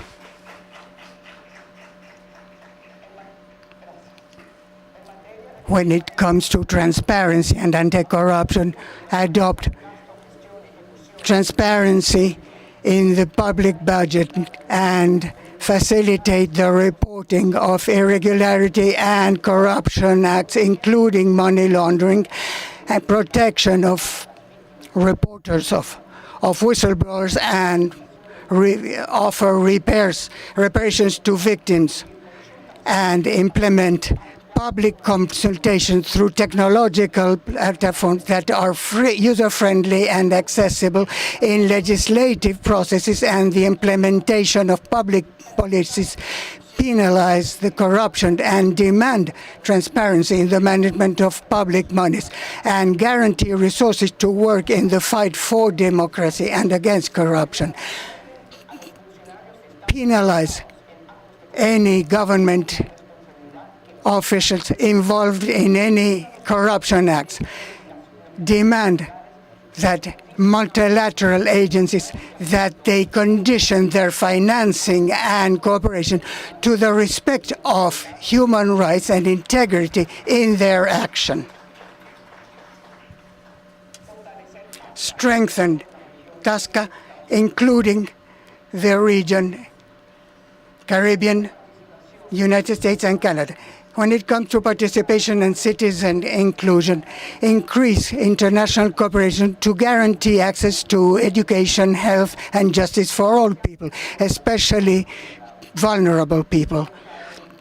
Promote the inclusion of young people, different identities, people with disabilities in the chain of the decision-making of the states.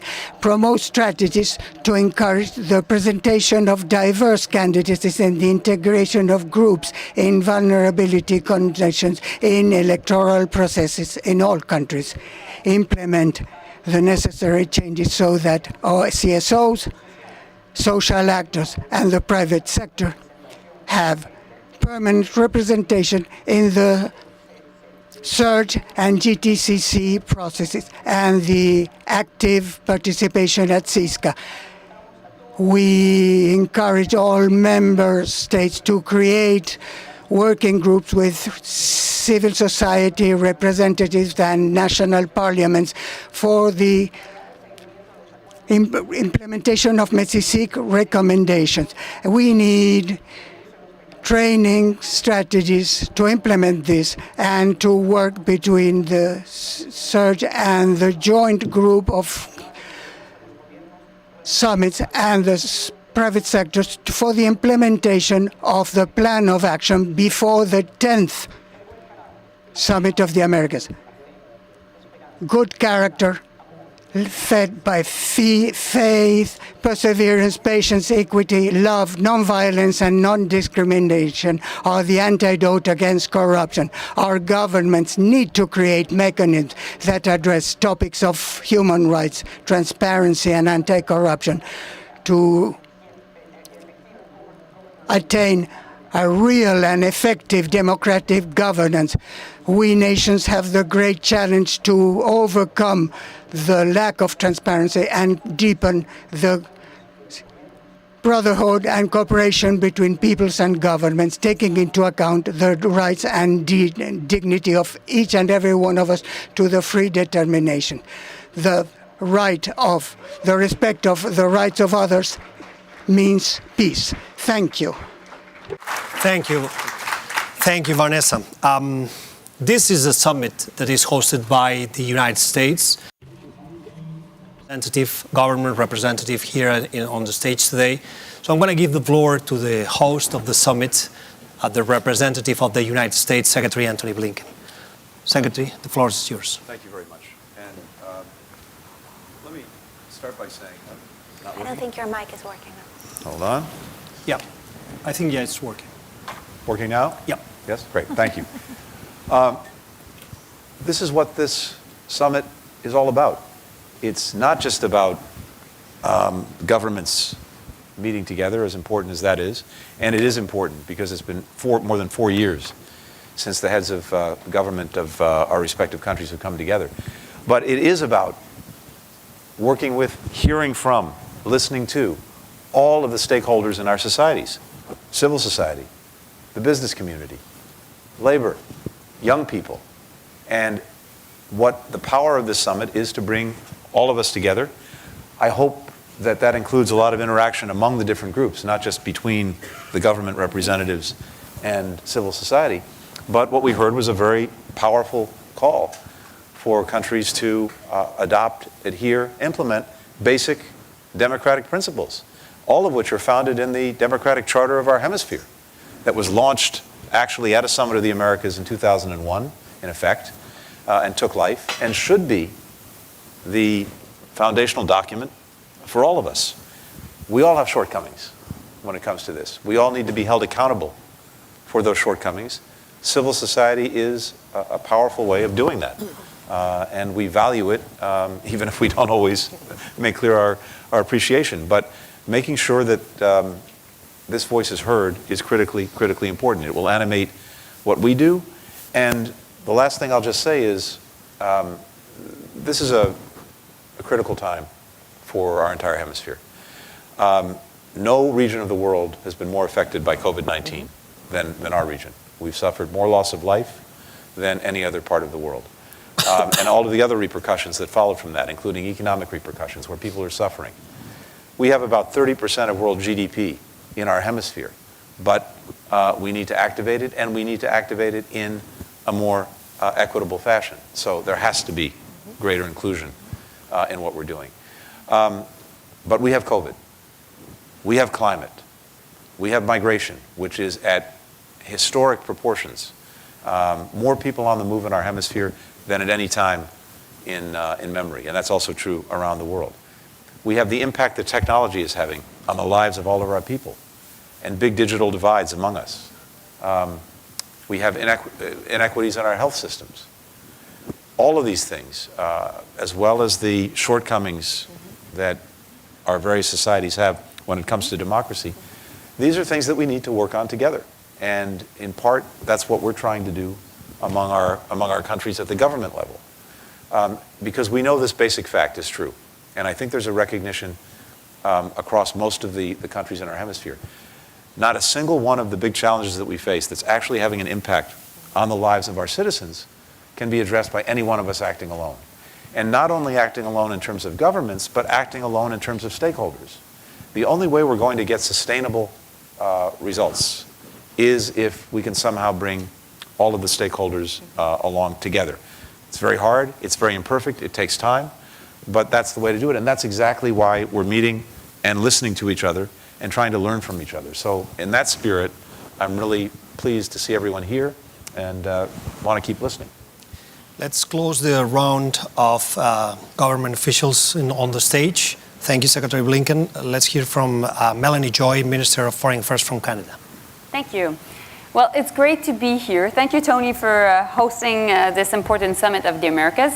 I had the chance to meet some of you in the room before being here. I know that there are great people, strong women from Mexico, and yes, working on the question of women empowerment. Thank you for your work. I know I met some of you also that are working to make sure to combat poverty and make sure that education is available to children, so thank you. And I know a lot of you coming from different perspectives and different walks of life and are all about defending human rights and freedom of expression in your different countries. So thank you for being here. Merci d'être ici. Well, Tony has mentioned it a bit earlier. The Summit of the Americas, what last happened in 2018. Let's all remember what has happened since 2018. Obviously the pandemic, but also we know that the war in Ukraine is having a real toll on gas prices, on cost of living, on affordability in general. And obviously we know that there's been and there will continue to be issues linked to the impact of climate change, definitely in the Caribbean, but also throughout the hemisphere and throughout the world.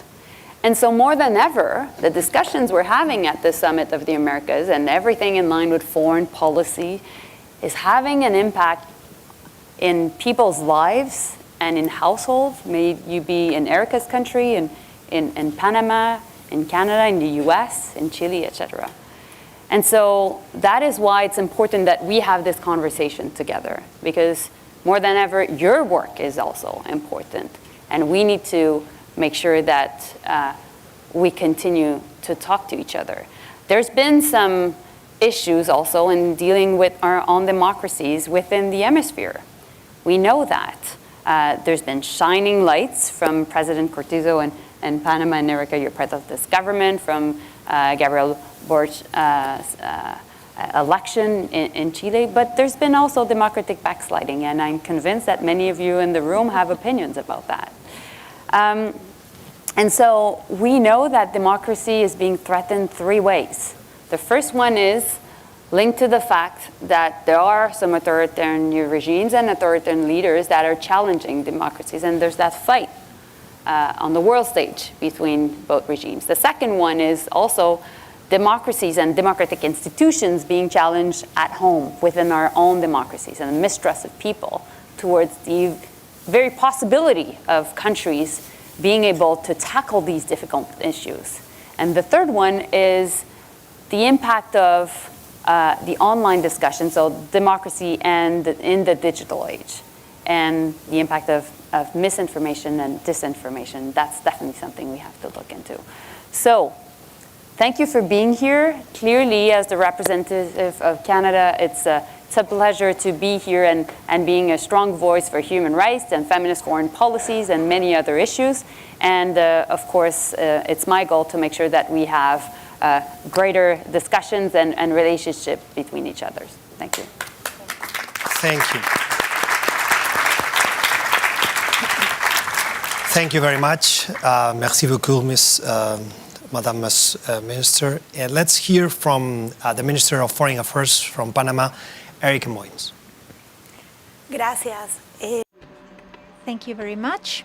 I will be very brief because we are here to have a dialogue and we want to listen to you.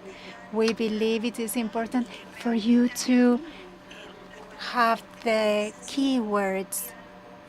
This has to be a candid and honest dialogue about what is going on. We need to call a spade, and we need to together society and government jointly to raise our voices when need be, so as to mobilize ourselves, so as to address the different urgent matters we face. We see many complicated crises. We have the climate crisis, the pandemic, the invasion of Ukraine. None of these situations allow for a negotiation when it comes to gender equity, freedom of expression, human rights. All of these are non-negotiable.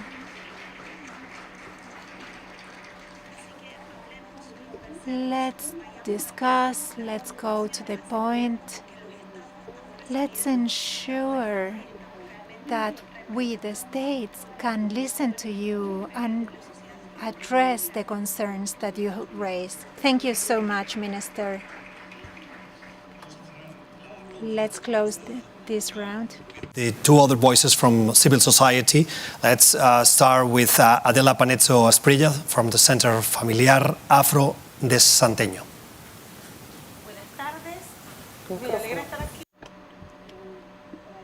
Good afternoon. It is a pleasure to be here. Please get your microphone closer. We cannot really hear you. Is that better? Yes. I was saying it is a pleasure to be here with the Foreign Affairs Minister of Panama. And my question is the following. As you were saying, we are going through a very difficult time, mostly as a result of the pandemic, which has affected all of our countries. Civil society has been doing excellent work. And this is what you can see today. You can see the result of the process we undertook with other civil society actors. And we have certain proposals. We hope that you will not only read the synthesis we prepared, but also the documents the different sub-regions prepared. Our main concern is to know whether what we are putting forward throughout the work we did, these proposals to enhance the living standards of our populations and to improve democracy, addressing the issues affecting the region. We'd like to know whether you, members of government, will be able to do a follow-up on our proposals, because we believe that it is not just about having a panel, but the proposals of civil society at large have to be considered, because we are just a representative sample of civil society, but there are others that also need to be taken into account. So I'd like to know to what extent you are willing. We know you are willing, but we need more tangible solutions, because we live with societies that become poorer and poorer. We continue to see violence. The pandemic has given rise to greater violence. We need to have concrete measures so that we can solve the problems of our populations, mostly those that are the most vulnerable, the poorest. I really think that this is a critical point. How what the civil society has been done in the last weeks, it arrives to the desk of these people, the government officials, and ends in decisions that the society expects. But before we hear from the politicians, this is a tough question, and we will expect some answers from you guys. It's a good question. It's a good question, yeah. But let's finish the round with Gail Mohammed Oxley from the Social Actor. Good morning, everyone. Thank you. All protocols observed. It's a pleasure to be present here as the host country. Thank you for accommodating us. Civil society has included social actors as part of the process since Panama.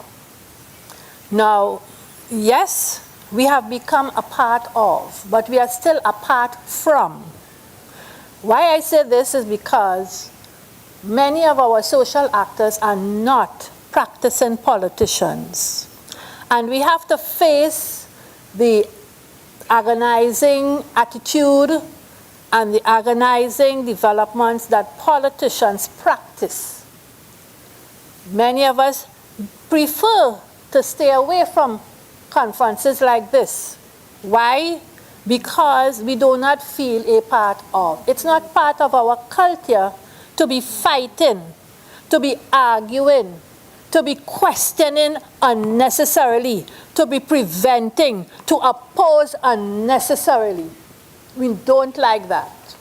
So therefore, my question, how can civil society and social actors implement our shared work plan, because we work together, from this Summit of America, from this 9th summit, how can we join with government, partner with governments to implement the proposals? That's my question. That's a good one, and I think it's related to the other one. So let's hear from our government representatives. Madam Minister. Yes. Well, thank you. These are indeed the questions.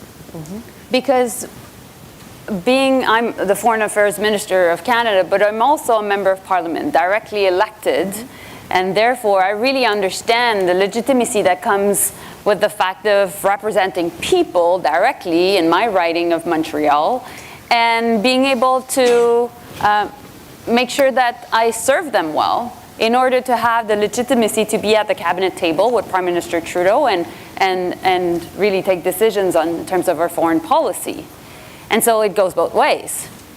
You guys have to be happy with the work we're doing, because if that's not the case, I can't be on the stage.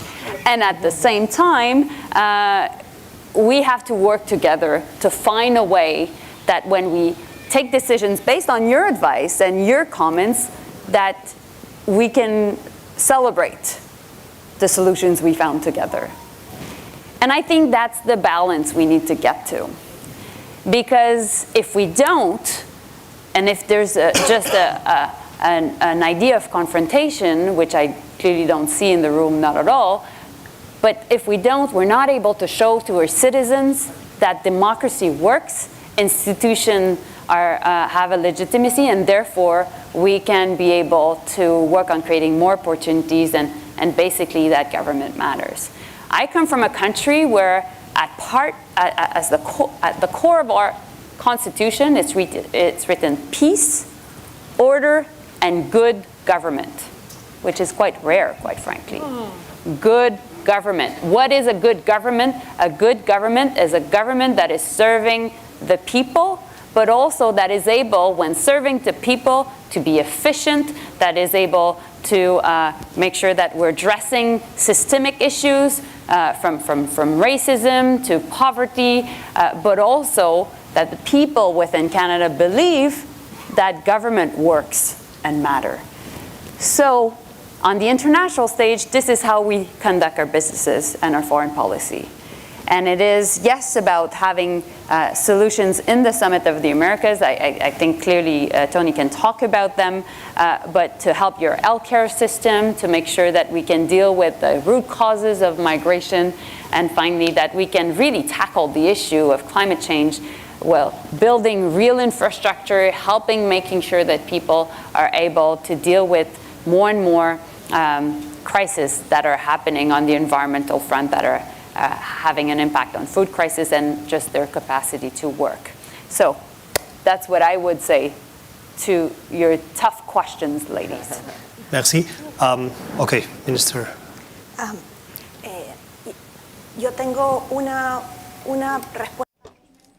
I have a very simple answer to the important question of what now. We are experts in consulting and implementing very long documents that say to what the point they arrived and how was it implemented. The ultimate purpose cannot be the photos of flags and leaders of all countries, because that does not represent any result. It simply shows that we met. But we have to generate accountability. That is the most important thing.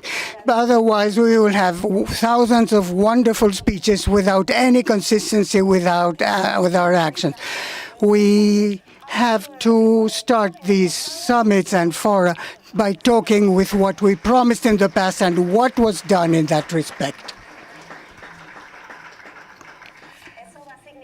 That will mean that we will take a look back and we will start implementing actions or the lack thereof, because frequently we attend meetings where we end up by promising the same thing and there's no follow-up and so we don't understand that we are talking about threadbare things. It's a valid question. Ultimately, there has to be a plan of action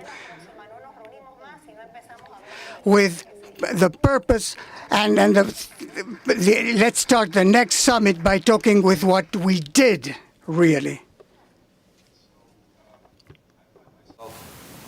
In violent agreement with my colleagues. Both of them articulated it very powerfully, and I think in a way that should resonate with everyone. Let me just add on a couple of points. First, and you both said the same thing, and the questions are so important and have implied the same thing. We have a summit that takes place over 3 days.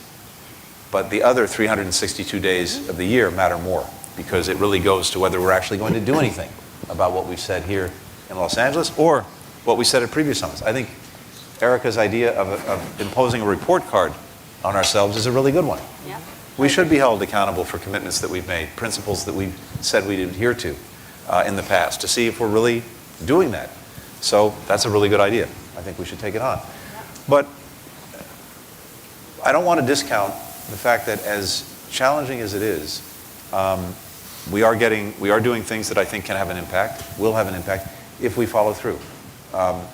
Melanie mentioned the need to improve healthcare systems in all of our countries, not only to deal with hopefully preventing and if not effectively mitigating the next pandemic, but also there are such huge disparities in healthcare within our countries and among our countries that we have to do better. Well, one of the things coming out of this summit is a commitment to fund the training for 500,000 healthcare workers, technicians, specialists across the hemisphere who will be in different parts of our hemisphere. If we make good on that commitment, that's going to have a real impact. Our Vice President, Kamala Harris, has been leading an effort to generate more private sector investment in countries of the so-called Northern Triangle, in Guatemala, and Honduras, and El Salvador, because we know, of course, that the lack of opportunity is one of the main reasons why people end up becoming migrants and choosing to leave everything they know behind, their families, their towns, their cities, their culture, their language, and take an incredibly risky journey across the hemisphere. Well, you have to create opportunity. And one of the ways to create opportunity is to actually make investments in countries. That takes time, but there's now a commitment, just as a result of the work the Vice President has done from the private sector, to invest $3.2 billion in those countries. Now, it helps to have good, effective, transparent governance to make sure that those investments can proceed smoothly and actually get to where they need to go. We have work to do there. But these are concrete things, and we should be held to making good on them. So, last thing I'll say is this, because it goes to the questions that you raised that I think are very important. How do we make sure that 365 days a year, not just 3 days a year, we have this connectivity with all of the different stakeholders, that we are working together as best we can, even though sometimes we represent different points of view, and that's the way it should be, and that in the case of civil society, that you're there on the takeoff of initiatives, not just on the landing. That's on us to find ways to better work together. I think it's also on you to be willing to participate in that. And finally, it goes to something that Melanie said that I think is true. We have to deal in a world, and we have to be pushed by those of us who seek the perfect. But my own country is not perfect. It never will be perfect. What we're about is a journey toward trying to be more perfect. And that's an inherent acknowledgement that we're not perfect. It's good that there are those who expect perfection. But in government, part of our challenge is trying to bring together all of the different interested groups, parties, stakeholders, and finding a way forward. And that way forward is probably not going to be perfect. But hopefully it's progress. My boss, the President of the United States, Joe Biden, likes to say on any given challenge that we face, when we come up with a solution that may be imperfect, he likes to say to those who are unhappy, don't compare me to the Almighty, compare me to the alternative. So I hope we can keep that in mind too, and work in a spirit of working forward together. Because here's the last thing on this. I think there is a growing recognition among those of us who are in government, and I've been doing this in one way or another for nearly 30 years, that if we're not able to bring along all of the different stakeholders on any given issue, whatever we do won't be sustainable. It won't hold up. It will fall apart.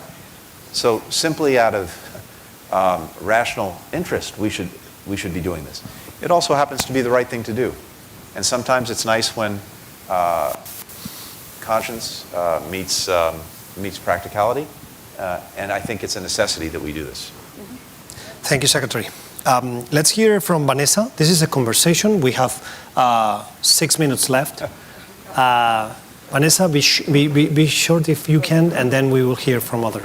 Yeah, very, very short and to the point. No secret that corruption is the biggest thing that turns governments away from their people, right? Makes a government genuflect to either nefarious foreign interests or particular criminal interests, and a state capture is something that concerns all of us in civil society.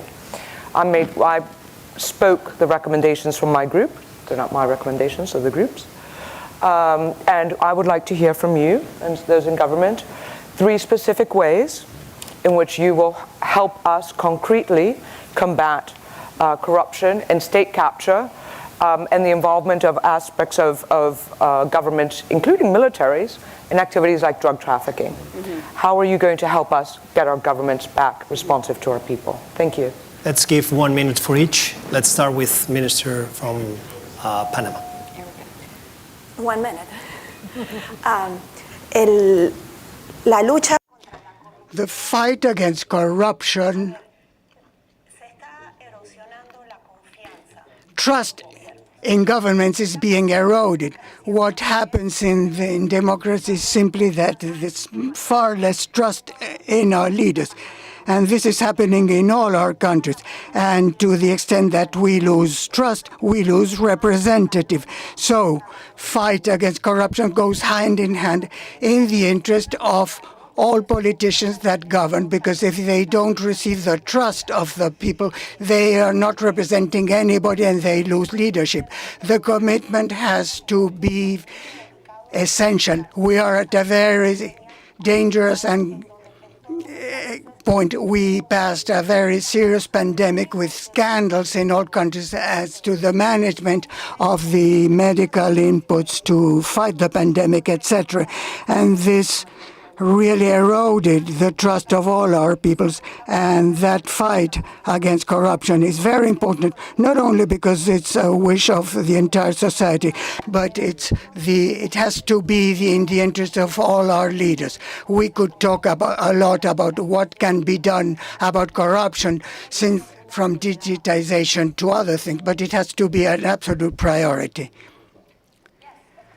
The question of corruption is really important because like Erica said, it has an impact on public trust, but also in general, it really has an impact on really being able to take the public's resources and to invest in public services.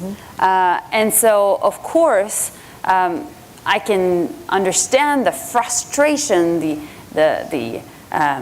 how can I say, not only frustration, but the revolt of people when looking at the impact of corruption in their country. So this is something we take very seriously. Vanessa, you were asking us, in terms of what do we think, but more, what are the solutions? We think Canada is in favor of creating an international anti-corruption tribunal. Yes, I think it's worth clapping. Yeah, I will come back. Because we think it would help put pressure on countries, and it would bring accountability in the face of injustice. So that's our goal, and that's something we are willing to work with many countries. And of course, it will be first democratic countries wanting to join in this very important project. But I think also that we can pressure other countries bit by bit to participate. And last but not least, there are all these principles and international norms. We call them the international rules-based order, which is important, yes. But one of the things that have been difficult is the question of accountability. When a country doesn't respect the norms and principles that, for example, are at the core of what the United Nations have put into place since the Second World War. We're seeing it with Russia right now, but we're seeing it in other parts of the world as well. So we as a country have been pushing for the question of accountability. That's why we were in favor of creating the International Court of Justice, and that's why we're coming up with this new idea of creating an International Anti-Corruption Court, because I think it makes sense in the circumstances to push more accountability at the international level. Thank you. Merci. Secretary Blinken. I'm very tempted to say what they said and leave it at that. But just to almost emphasize what's been said. First, I agree very much with the question and with the ideas put forward by civil society. We know that corruption is perhaps the most corrosive negative element in democracy. We know that if you look at virtually every social movement around the world in the last 20 years, whether it was Tunisia, whether it was Egypt and Tahrir Square, some countries in our own hemisphere, I could go down the list. In virtually every instance, a revulsion at corruption was the main reason, or certainly one of the main reasons, for people to say enough is enough. But to your point, we also see genuine state capture, where it becomes so endemic that it is incredibly difficult to root out, because virtually everyone has an interest in perpetuating the system, and incredibly brave individuals are putting their futures and their lives on the line to say, no, we reject the system. So we have to help give the tools. So a few things in a practical way. One is, look, just putting a spotlight on the problem is in and of itself important. It's insufficient, but it's important, and that's something we do. Creating tools and support for all of the different groups that are the most effective watchdogs when it comes to corruption is usually important. We know the media is vitally important. We also know that it's under tremendous challenge. Some of us talked about this yesterday. Independent media in our hemisphere is, and in other places in the world, is constantly being threatened. Just in this year alone, 17 journalists in our hemisphere were killed doing their jobs, and a big part of their jobs has been exposing corruption. So there are very concrete programs that we're putting in place, including through the Summit for Democracy that President Biden convened, and this summit, to support independent media, to support it financially so that it can survive, to give journalists the tools to protect themselves against various efforts to stop them from doing what they're doing, whether it's through cyber technology, physical protection, to push back against states using laws against journalists, for example, through lawsuits, to try to put them out of business. We now have a fund to support them so that they can effectively defend themselves and not go out of business in doing it. These are practical things, but we're driving that to make sure that there is an independent media. Civil society, coming out of this summit, the United States will be providing another almost $100 million between the State Department and USAID to about 300 civil society groups across our hemisphere so that they continue to be able to do their work, including finding ways to combat corruption. whether it's an international tribunal or whether it is existing mechanisms that have proven effective in our hemisphere through the United Nations. We support the work because sometimes bringing in an independent body is the only way that you're actually going to be able to do it. It's impossible to set that up sometimes within a state. A word that I know a lot of people don't like, but in this instance, I think it can be very important: sanctions. We will continue to identify and, as necessary, sanction corrupt officials, because that is one way of disincentivizing them and disincentivizing others from engaging in these practices, including sanctions that prohibit them from coming to the United States, benefiting from our country, sending their children there, et cetera, et cetera. If other countries did the same thing, that I think would create a lot of disincentives for people to engage in these practices.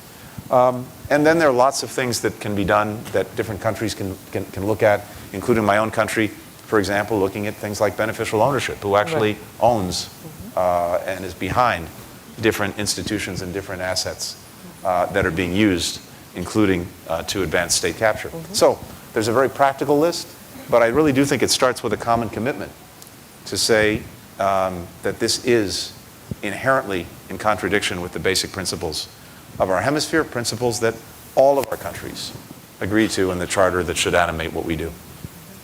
Thank you so much.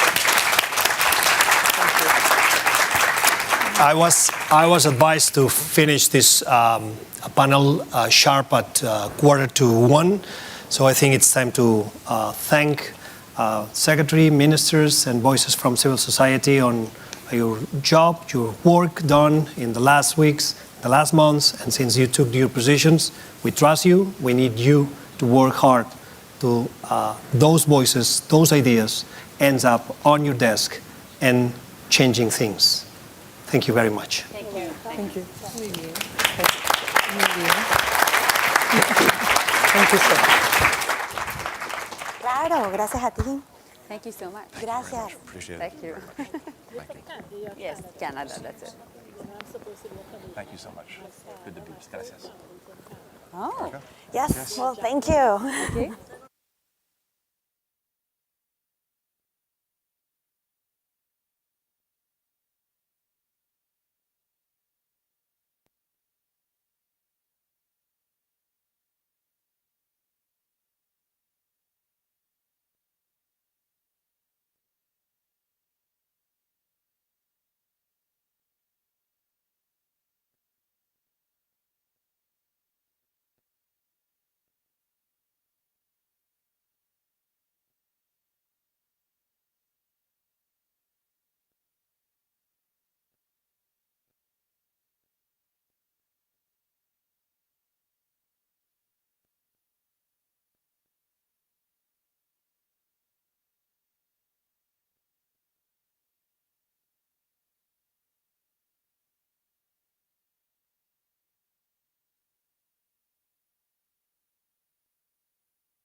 the two gentlemen.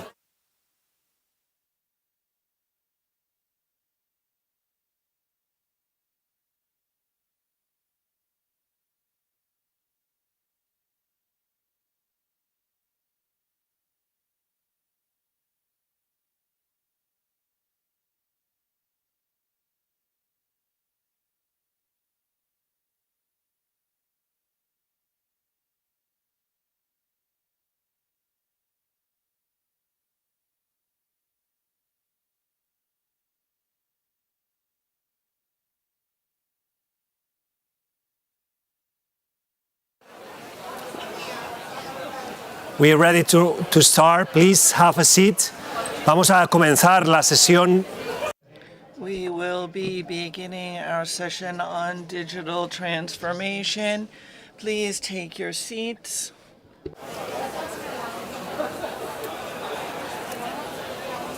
Gracias.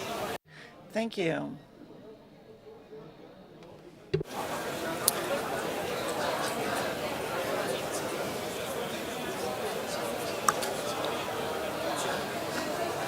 Please have a seat.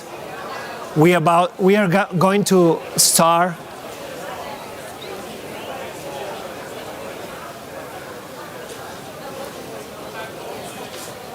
Muchas gracias. Continuamos. Thank you very much. We will now continue with our civil society dialogue with representatives of government. Our next panel will be on digital transformation. I'm going to ask those of you who are in the room to remain quiet out of respect for the people who have been working very hard over the past few months to prepare these documents and the heads of delegation who are joining us here today.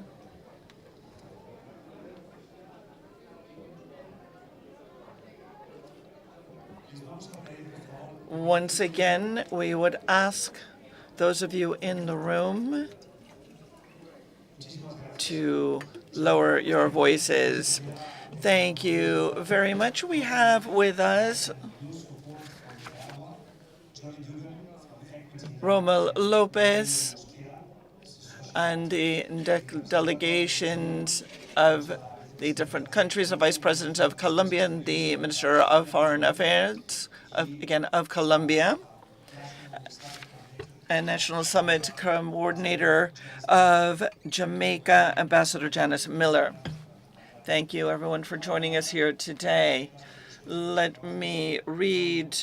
Actually, I will give the floor to Rommel Lopez to read the conclusions from their group, emphasizing the democratic charter approved by the member states in 2011. Interpreters do apologize. There is poor audio in the room.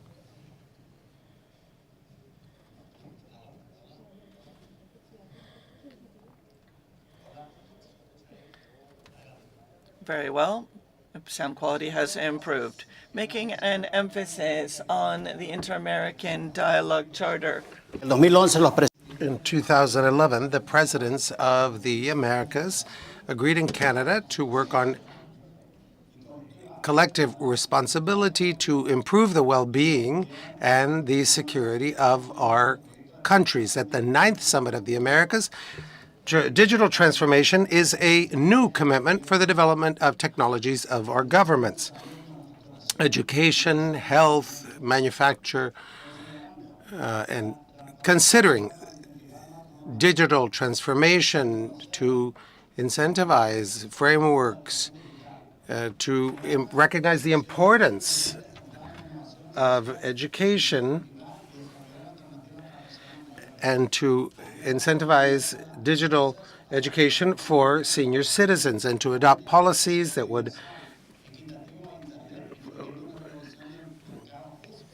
and the creation of a fair market that includes universal services and the issuance of licenses without discrimination, to recognize the internet as a civic space and to make technology available to persons with disabilities so as to allow equal rights and dignity to all, include gender-based approaches for the digital transformation, and protection of citizens' human rights, with emphasis on human rights defenders, particularly from crimes of violence, to apply digital tools, including of the development of open communication network architecture, to ensure transparency based on the accreditation of legitimate governments before the OAS, to promote the creation of open source tools in electoral matters accredited by the OAS, audited before, during, and after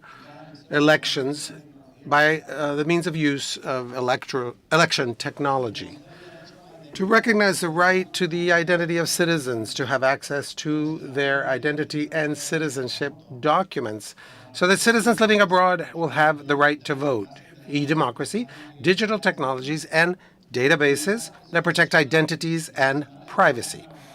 Implement the international resolutions approved by the OAS with the Inter-American Network of Electronic Government, or maintain its commitment to open government, to promote measures that would prevent and detect conflicts of interest, avoid shutdowns, blocking, or throttling of the internet or telecommunications or social media platforms, the use of artificial intelligence to create disinformation, protect telecommunications as a human right for the free expression, for guarantees of free expression in each country based on the political constitutions of each country, the Magna Carta, the Universal Declaration of Human Rights, to incorporate them into different digital platforms, and to achieve more broadly the Sustainable Development Goals of the 2030 Agenda through the Broadband Commission and the High-Level Political Forum on Sustainability Development Studies. Collaborate in the development and implementation of interoperable standards-based policies for cybersecurity, consumer protection, and privacy. Encourage cooperation between member states, the UN, OAS, Interpol, the technology industry, civil society organizations to eradicate digital crimes. Develop and implement by 2023 the application of digital programs in the region for digital transformation in the Americas. Create a observatory on digital transformation of the Americas that would develop and adopt clear, universal digital rights with the participation of social actors. To recommend to the ministers and competent authorities, with the support of members of the Joint Summit Working Group, the OAS Electoral Affairs Group, with a focus on resolutions, and the Inter-American Democratic Charter, so that technology is correctly used in the electoral processes, with audits before, during, and after electoral processes for greater legitimacy. We consider that digital transformation is an instrument that must be in the service of democracy and not be used for purposes as used by the dictatorships of Nicaragua, Cuba, and Venezuela. And we want democracy for all of our countries and for the Americas in general. Thank you. Thank you, Romo, for that work. This is the result of the commitment work over the course of the last weeks by different voices in the civil society. I'll give the floor now to our government representatives to hear your reactions and your responses to these proposals, and then I will begin with the Vice President of Colombia, Marta Lucía Ramírez. Thank you. Thank you very much to Gustavo. Thank you to Rommel for your presentation. Also, thank you for all of the representatives of civil society. Your participation here is key at these summits, because it is through you that we in governments are able to be closer to our citizens. At the end of the day, we are here to better serve the dreams of our peoples, the peoples of our hemisphere, for having greater progress, as we have just heard from Rommel, greater democracy. All of these subjects of the plan of action as approved by the ministers this morning for the digital transformation must serve, as we've just heard and has been proposed by you, to strengthen democracy, to guarantee greater transparency as regards the services that the state regulates or ensures, to allow for greater competitivity and equal access by all citizens to those services of the state. Precisely through this accelerated digitalization or digital transformation due to the lockdown of COVID-19 that is at the root of this accelerated digital transformation. And for this reason, we have today many services that are offered online to reduce wait times, to simplify the steps needed, so that the first we want to eliminate bottlenecks and the kind of petty leverage that is needed sometimes to just have access to basic services provided by the state. In our government, our president has expressed the significant commitment for this digital transformation to help us close the gaps in our society, to promote greater digital literacy, to promote the work of small and medium-sized businesses, to promote e-trade, and to have a more inclusive economy. We are greatly committed, as Rommel has just mentioned, in ensuring access to digital tools by women. That's why in our government we have promoted the training of girls in STEM careers and STEM courses, mathematics, engineering, technology, computing. We want our young women to participate in this digital transformation. We think that one of the most significant progresses possible in our hemisphere is due to this digital transformation through digital education. We also think this is one of the forced consequences, if you will, of the lockdown, the COVID-19 lockdown. Many students in our rural areas unfortunately lost many months of their education because they studied at schools that did not have computers, did not have connected classrooms or networked learning opportunities. And so significant efforts have been undertaken by our government for all rural schools to have internet and for the internet access to be one of the basic services available to all citizens, with particular emphasis so that through digital transformation we can ensure that young boys and girls today in our countries are able to reach a university education. Many degrees are possible through online learning. This digital transformation, as has been undertaken by the government of Colombia, also has to do with greater transparency. When we ensure greater transparency, these opaque or more shady dealings will be eliminated, as will corruption. This, for us to have a much more effective and efficient democracy, so that citizens living abroad will have access and may participate in our electoral processes.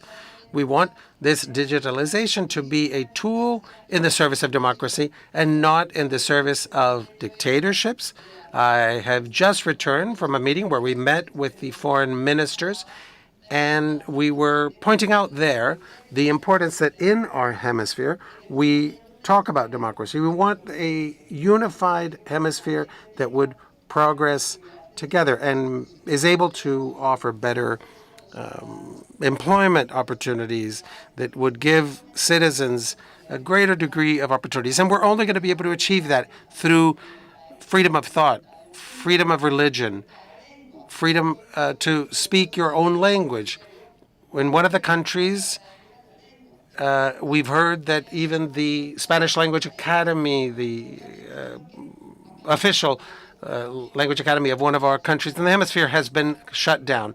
So we need to be able to react when these actions are undertaken, which are absolutely the actions of dictatorships that restrict their citizens to exercise their fundamental liberties and freedoms. That's why in our country we have invested in digital education and access to services.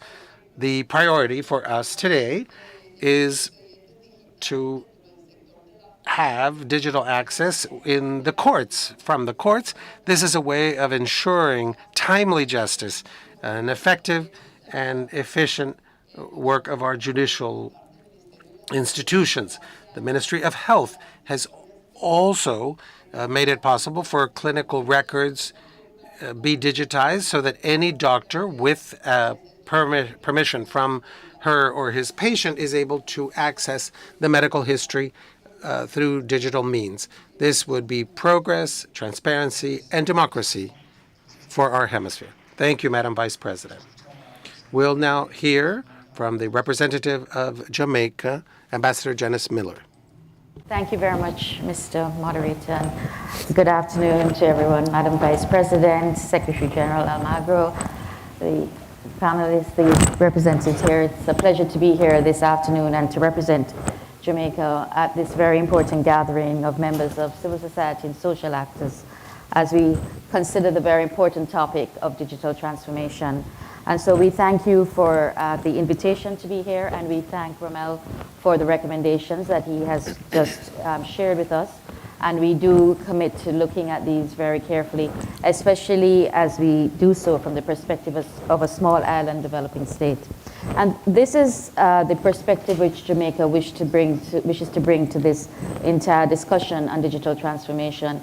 We were very pleased that our intention to be a co-chair for the working group on digital transformation, which we were very happy to have done so along with Colombia, allowed us to put some perspectives on the table from a development perspective. As we're all very well aware, the pandemic very much exposed all the gaps in digital technology and bridging the digital divide, which has been necessary for our peoples, especially in terms of education. And so for Jamaica, our participation in such an exercise was to ensure that all our peoples are able to benefit from digitalization and digitization so as to participate in the global economy. So for us, digital transformation is vital to development from the standpoint of citizens' preparedness, business and industry competitiveness, capacity building, infrastructure development, as well as the importance of having to address accessibility as well as affordability, which will allow all our countries to robustly respond to much needed development. So Jamaica, the government of Jamaica is taking very active steps to integrate into the digital economy, which we believe is an important aspect in allowing for further development, and which my Prime Minister has said in other fora, which we see as the latest frontier in dealing with development. Jamaica was also pleased to have hosted the 6th meeting of ministers and high authorities in science and technology of the OAS, REMSIT, in December 2021. And this allowed for the governments and relevant stakeholders from across the hemisphere to further engage on the critical issue of science, technology, and innovation as enablers of transformation and growth in the context of the 4th Industrial Revolution. During that very important meeting, OAS Youth Academy and Transformative Technologies for the Americas initiative was launched. And this is designed to train, certify, and expand job opportunities for 10,000 youth in transformative technologies by 2024 and 100,000 by 2026. This academy aims to address the region's skills gap and workforce readiness to fill the jobs in the digital and virtual economy. And again, for small countries, we think this is very important that we're able to train our young people to take advantage of all the opportunities that are available.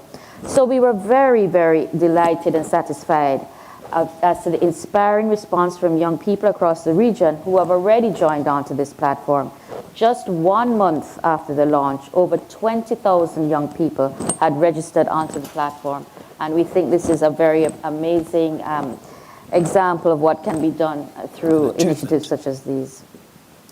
As current chair of the OAS Inter-American Committee of Science and Technology, it is also our intent during our chairmanship to work closely with the other countries from across the region, as well as with other relevant stakeholders through collaboration and joint partnerships to advance the various initiatives that were identified during the 6th REMSIT meeting, and as was reflected in the Declaration of Jamaica issued at the end of the ministerial meeting.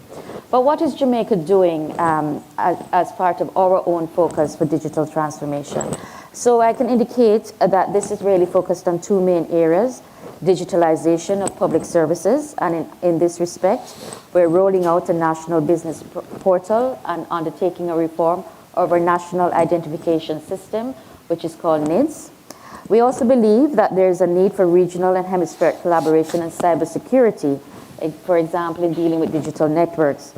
There's also a need for public-private hemispheric broadband solutions, and in this regard, we're looking at examples such as the Google Fermina network, which is being established. A second important aspect we're looking at is reducing the digital divide. For us, financial inclusion is critical for MSMEs to join the digital economy. During the pandemic, MSMEs were adversely impacted, so the government, among other steps, has established a Go Digital Technical Assistance Program to help MSMEs adopt cutting-edge technology in their business practices. Our Bank of Jamaica has also launched its central bank digital currency, known as JAMDEX, but we recognize that much more has to be done to update regulations to enable the opening up of the financial space to fintech developments. And we are also working within the global financial landscape for all local banks to get on board to build the local ecosystem to enable efficient and effective participation in global financial transactions.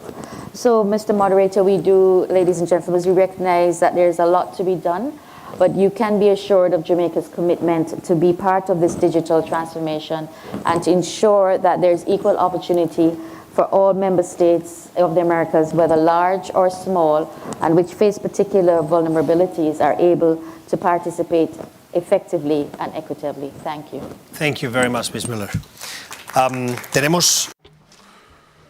We have three voices from civil society. We've heard from Romo, and I'd like to give the floor to Jory, and then Jory. Quality now. Please, you have the floor. Thank you. Can everyone hear me? Oh, great. Thank you so much, Madam Vice President, Representative, for being here. A major discussion of our dialogue over these past weeks have been how digital transformation is a human right and impacts all of our other human rights. So in light of that, we have the following question. How will your governments ensure universal digital rights that are in line with the Universal Declaration of Human Rights and other international instruments, taking into special consideration the access and accessibility needs of people with disabilities, the elderly, and other vulnerable populations, and the online sexual exploitation and abuse of women and girls? Thank you. Let's go to a short round answering that question. Vamos a empezar por la vicepresidenta de Colombia. Begin with the Vice President of Colombia, and then we will hear from the representative of Jamaica. As I mentioned, in Colombia, all of the effort that has been undertaken has to do with the fact that access to digital transformation must be part of the basic set of services that are guaranteed. And this is done through the Ministry of Peace to ensure that there be internet coverage, high-speed internet with access in all corners of the country. And we have been promoting this with internet access to cover that last mile, particularly in rural and remote regions.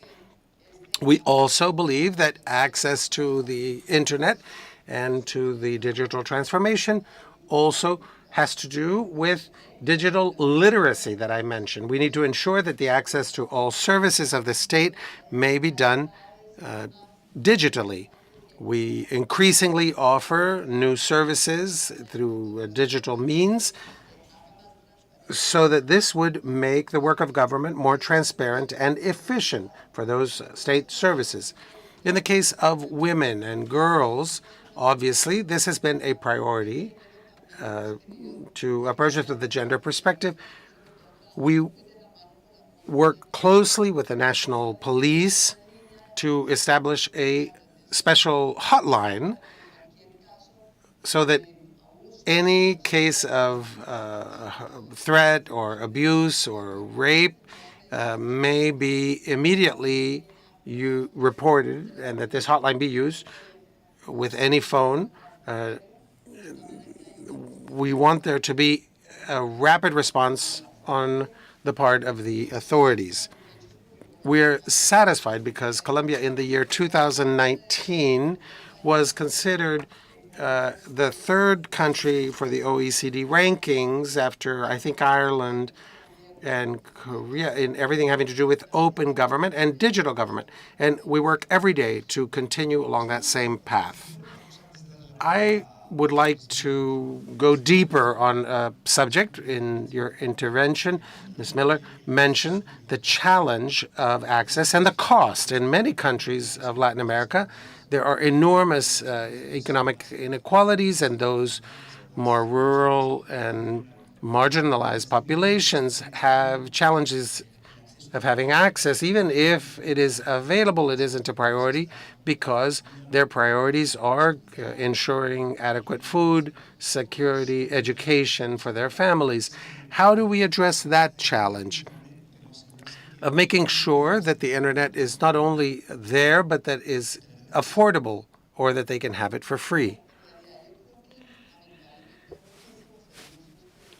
There are regrettably many services, and we want to ensure subsidies if possible. In Colombia, we've worked to develop classrooms where there are where's the opportunity for these digital classrooms to be available to anyone who needs access to the internet. And we want greater reduced pricing structures for those populations who need. It would not be realistic today, I think, to offer significant subsidies because there are other needs that are more priorities. We have deficiencies in housing in our country that is significant for access to the internet. Many are going to find other priorities in addressing, for example, interest rates for access to affordable housing. But to include in the packages that we negotiate with internet providers, we want a portion to guarantee greater access in remote areas, and this will generate a greater market of access. The idea could be to subsidy, but today in Colombia, we will not be offering that opportunity or that possibility. Ms. Miller. The question that you asked the Vice President. So, yes, the matter of access and affordability was a particular challenge for Jamaica, and one that had to be undertaken through partnership between the government, the private sector, and civil society. And if I could also mention our diaspora also got involved. So our main concentration when the pandemic first happened was to really focus on our young people and our education, because we wanted to continue their opportunities to be able to go to school, which now had to move into a virtual space. So there was a challenge not just with the Wi-Fi, but also getting hard equipment. So tablets were what were considered to be the ones that had to be distributed to students. So the government undertook initiatives to make tablets available to students, either through donations from the private sector or from other sources, as well as making loans, not really loans, but grants available to families in need so that they could purchase tablets. Individuals in the diaspora were also encouraged to donate tablets. And we were very pleased that Jamaicans overseas donated hundreds of tablets, either through collective efforts or individually, to our students. And the government facilitated that through how to deal with the customs duties and so on. We also had the government set up Wi-Fi points across the island so that Wi-Fi was free. And this is still an ongoing initiative across the island because internet digital transformation is a priority for the government of Jamaica. And so this is something that was taken on with great energy by our ministry that is responsible for science and technology. In relation to other questions, just to indicate that for Jamaica, we are a very firm adherent to the principles of human rights. And so for us, the internet must be accessible to all. We did find in a particular challenge was that the disabled did have challenges, and this is something that that steps were taken to address. We are also undertaking regulations, laws in relation to cybercrime. And so these are going to be also very robustly applied to to ensure that all the concerns for everyone are addressed under this particular issue. Thank you. Vamos a cerrar la ronda. We'll close this round then of questions with the participation of Mariano Mosquera. Mariano. Just to add two little questions on the issues that have been commented on, both for Jamaica as well as Colombia. One has to do with the private sector, with the support to small and medium companies, and with the role of technology in the electoral processes. Both Colombia as well as Jamaica have mentioned this. The first is the public policies that could be designed to support small and medium enterprises in the innovation ecosystem and to promote and develop that ecosystem that would favor digital transformation. I'm aware of Colombia's case where there are a number of districts and cities that have significant support for innovation. But on electoral transparency, how do you think that technology is going to be able to help prior to, during, and after the electoral processes for greater transparency? Ready. Madam Vice President. In the case of the private sector, for example, one that has happened in Colombia are these centers for digital transformation, which are specifically oriented to small and medium enterprises. Those digital centers operate today in about 22, maybe 23 of our subnational jurisdictions, our departments in Colombia. And it's a bit like the idea that I mentioned, where small and medium companies are able to be trained. They have access to everything related to electronic commerce. They can develop web pages and offer their products and services. This entire transition to use technology by small and medium enterprises will also help to grow the market for their sources and increase productivity. In terms of elections, we don't have in Colombia an electronic vote. This is an issue that's been debated for a number of years. It has not been adopted. The electronic or digital tools are all of the technologies used in transmitting electoral data to get results timely and to avoid those problems of the past where it would take us 3 or 4 days to learn the results of an election. And we know that that, of course, creates great risks for transparency. But we don't in Colombia yet have electronic voting. I don't know when we will have it. This is an issue of significant debate because of the negative experiences that, regrettably, some other countries have had, where despite electronic voting, we see dictatorships today. Ms. Miller. Thank you, and thank you very much for the question. So in my first intervention, I had mentioned what is being done in terms of MSMEs, and I should also mention that it's not just MSMEs, but the individual entrepreneur who faced challenges during the pandemic, who was losing business due to the shutdowns and the closures of businesses. The government also took steps to see how that they could assist those persons. So we're talking about people who may be selling on the streets, people who may be selling food in our Jamaican Caribbean context and into help with food delivery and so on. So steps were taken through digital solutions to help that those persons could also manage to survive and to find some business during a time of great challenge. Like Colombia, Jamaica does not have as yet electronic system of voting. However, we are very proud of the steps we've taken over many years in terms of electoral reform and that how we practice our democracy. We consider ourselves to be a hallmark of how elections are conducted in Jamaica. They're transparent, they're accountable, and we did have an election during the height of the pandemic, and these were certified to be free and fair. And in fact, we did, well, of course, we are a small country, but we were able to get our results and our election results within the same evening of having that election. But just to indicate that for us, we have not yet moved to that point, but we do have very high standards when it comes to the conduct of elections.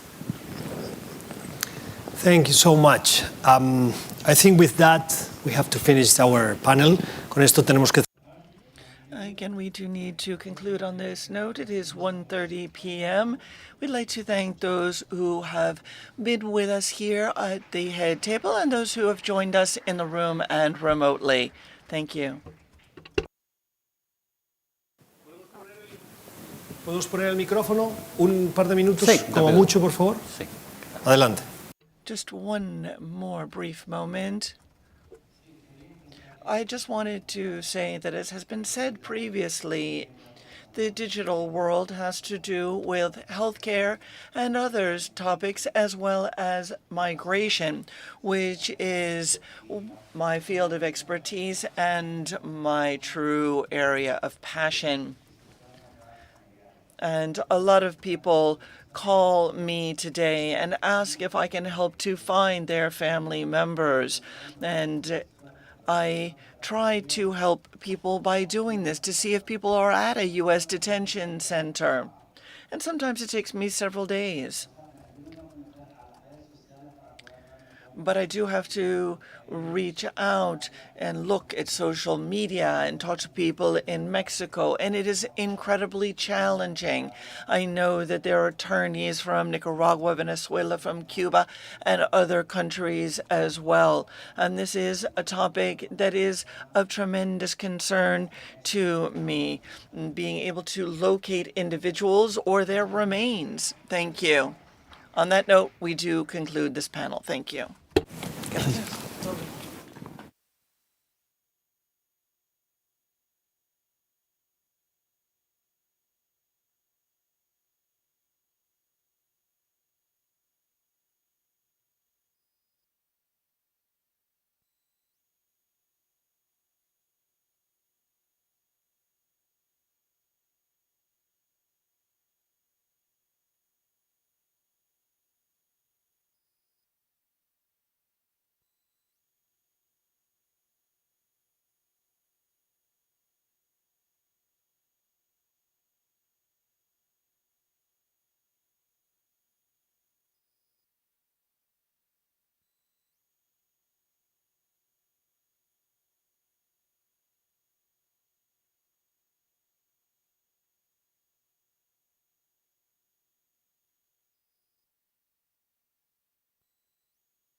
The next panel will start soon.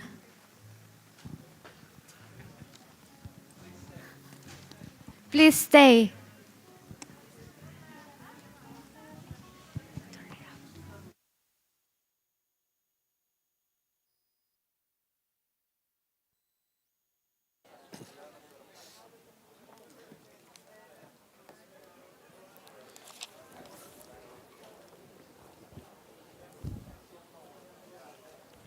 ¿Vamos?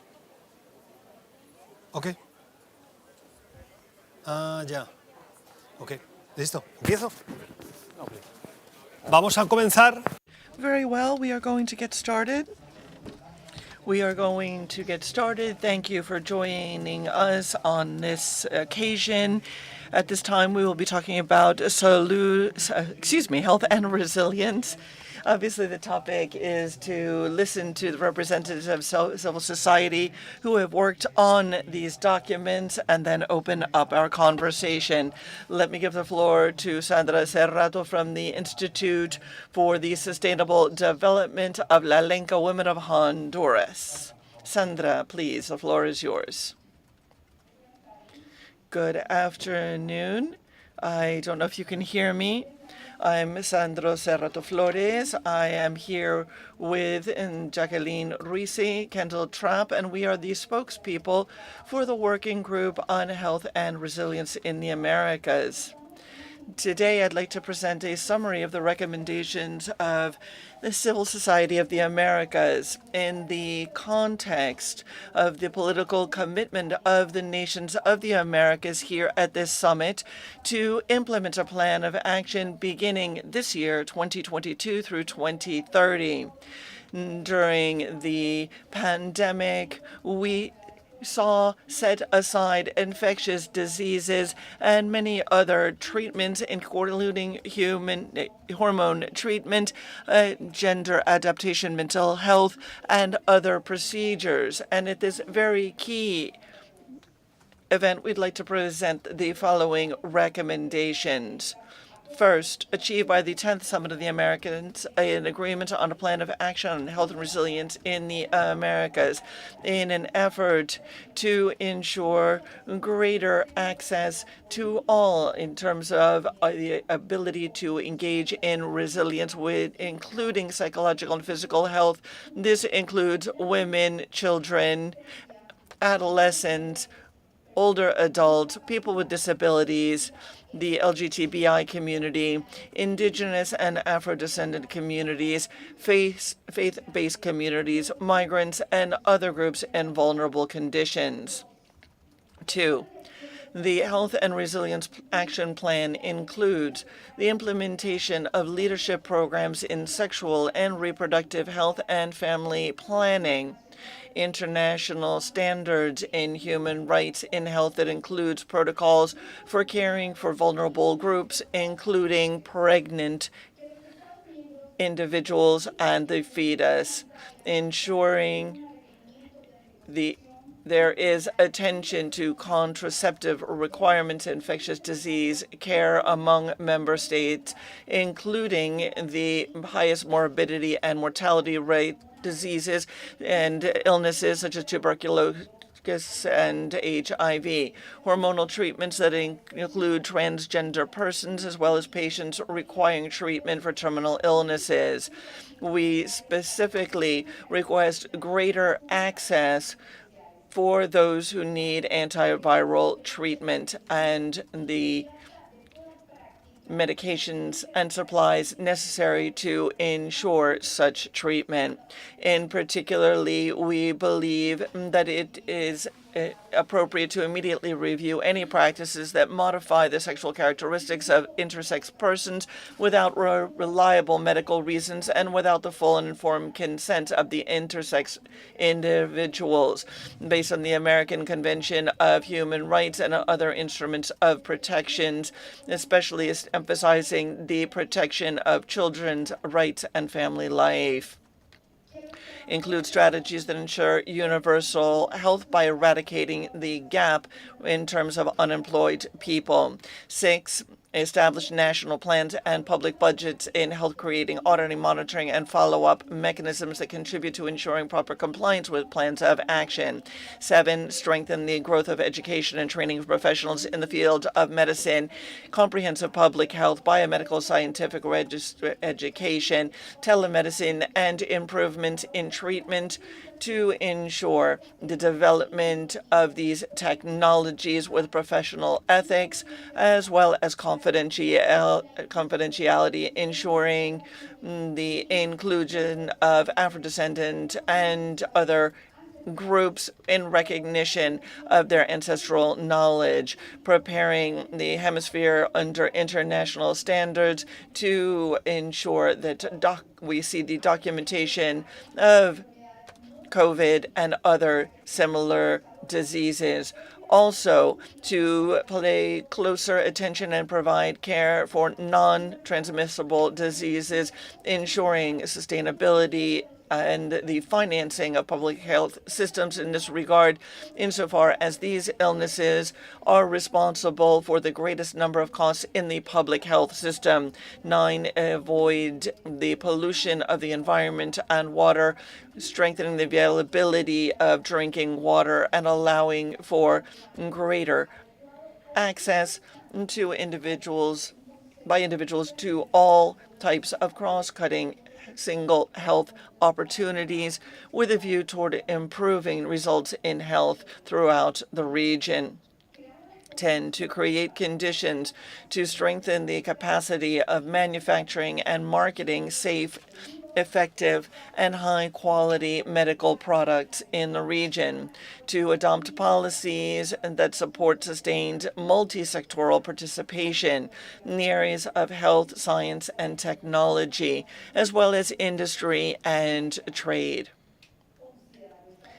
considering the provisions of the Nagoya Protocol as well as ILO Convention 169.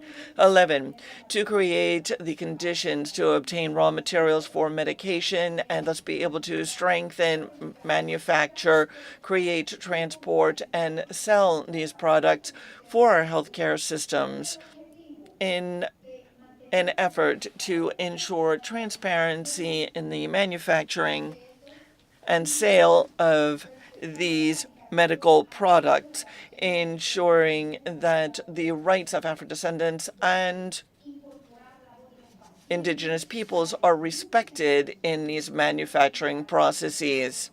Next, incorporating the voice of patients and all the aforementioned vulnerable groups in government consultations in a comprehensive manner involving health measures, including the approval, financing, and strengthening of best practices, including ancestral health knowledge, considering the provisions of the Inter-American Principles on Human Rights of All Migrants, Refugees, and Stateless Persons, as well as urging member states to strengthen mental health services and the prevention of problematic use of psychotropical substances, suicidal behaviors, particularly for vulnerable groups. Thank you very much. Thank you. Thank you, Sandra. Let us now, as we have on the previous panels, hear the remarks of our government. We have Fernando de Cruz, who is the national coordinator from Peru, and Ambassador Washington Abdallah, representative of Uruguay to the OAS. We'll leave the floor with the delegate from Peru. Thank you. Thank you very much, and good afternoon, everyone. I bring special greetings to the members of the panel, and particularly the members of civil society, who I would like to congratulate for all of these proposals that they've made here today, and I'd also like to take advantage of the opportunity to invite them to join us in October in Lima at the next General Assembly of the OAS. I also have listened carefully to the presentation by Sandra Serrato, and would also ask her and all of those present to share the vision of Peru that co-chaired along with Uruguay this process of negotiating the plan of action on health and resilience in the Americas. We were all convinced that diplomacy and social well-being must be at the service of all people, that those individuals who suffer from poverty and are victims of discrimination and exclusion must be cared for on the basis of universality, indivisibility, and interdependence of human rights. In our opinion, these things convene and dovetail toward this consensus that we have approved today. This consensus that exists broadly across our hemisphere, both in government and civil society, and that has to do with investing in public health to ensure that we can offer timely, safe, secure, high-quality services to all. In this regard, we are referring to an approach that involves solidarity, equity, the ability to act vis-à-vis the current pandemic or future pandemics throughout every stage of a person's lifetime, as Ms. Serrato mentioned, in every condition they may have. Looking at our healthcare centers, we are committed to looking at all social determinants of health and ensure that the environment and challenges, for example, in the area of food security and nutritional security are recognized. We further recognize the interdependence between health and economic development as we seek to build back better in our economies and our institutions, recognizing the importance of inclusiveness, equity of women and all groups that are vulnerable. This is a multi-sectoral issue. The COVID-19 pandemic has shown us clearly that we must have all of the appropriate ministries engaged and involved in providing health. This is not something that should fall exclusively to our health ministries, nor should they be called upon exclusively to finance it. Therefore, working with civil society and other social actors, the private sector, and others, we need to focus more clearly in line with the 2030 agenda on healthcare systems that are universal and that allow both for care in both mental health, sexual and reproductive rights as well. The regional development of medication, medical supplies, vaccines, and other materials locally are, of course, of the utmost importance, as Ms. Serrato has just said, along with the improvement of infrastructure. All of this goes hand in hand with improving financial mechanisms and international cooperation, which is always so important. Thank you. Thank you, Ambassador. Thank you very much. We will now like to give the floor to Ambassador Abdallah of Uruguay.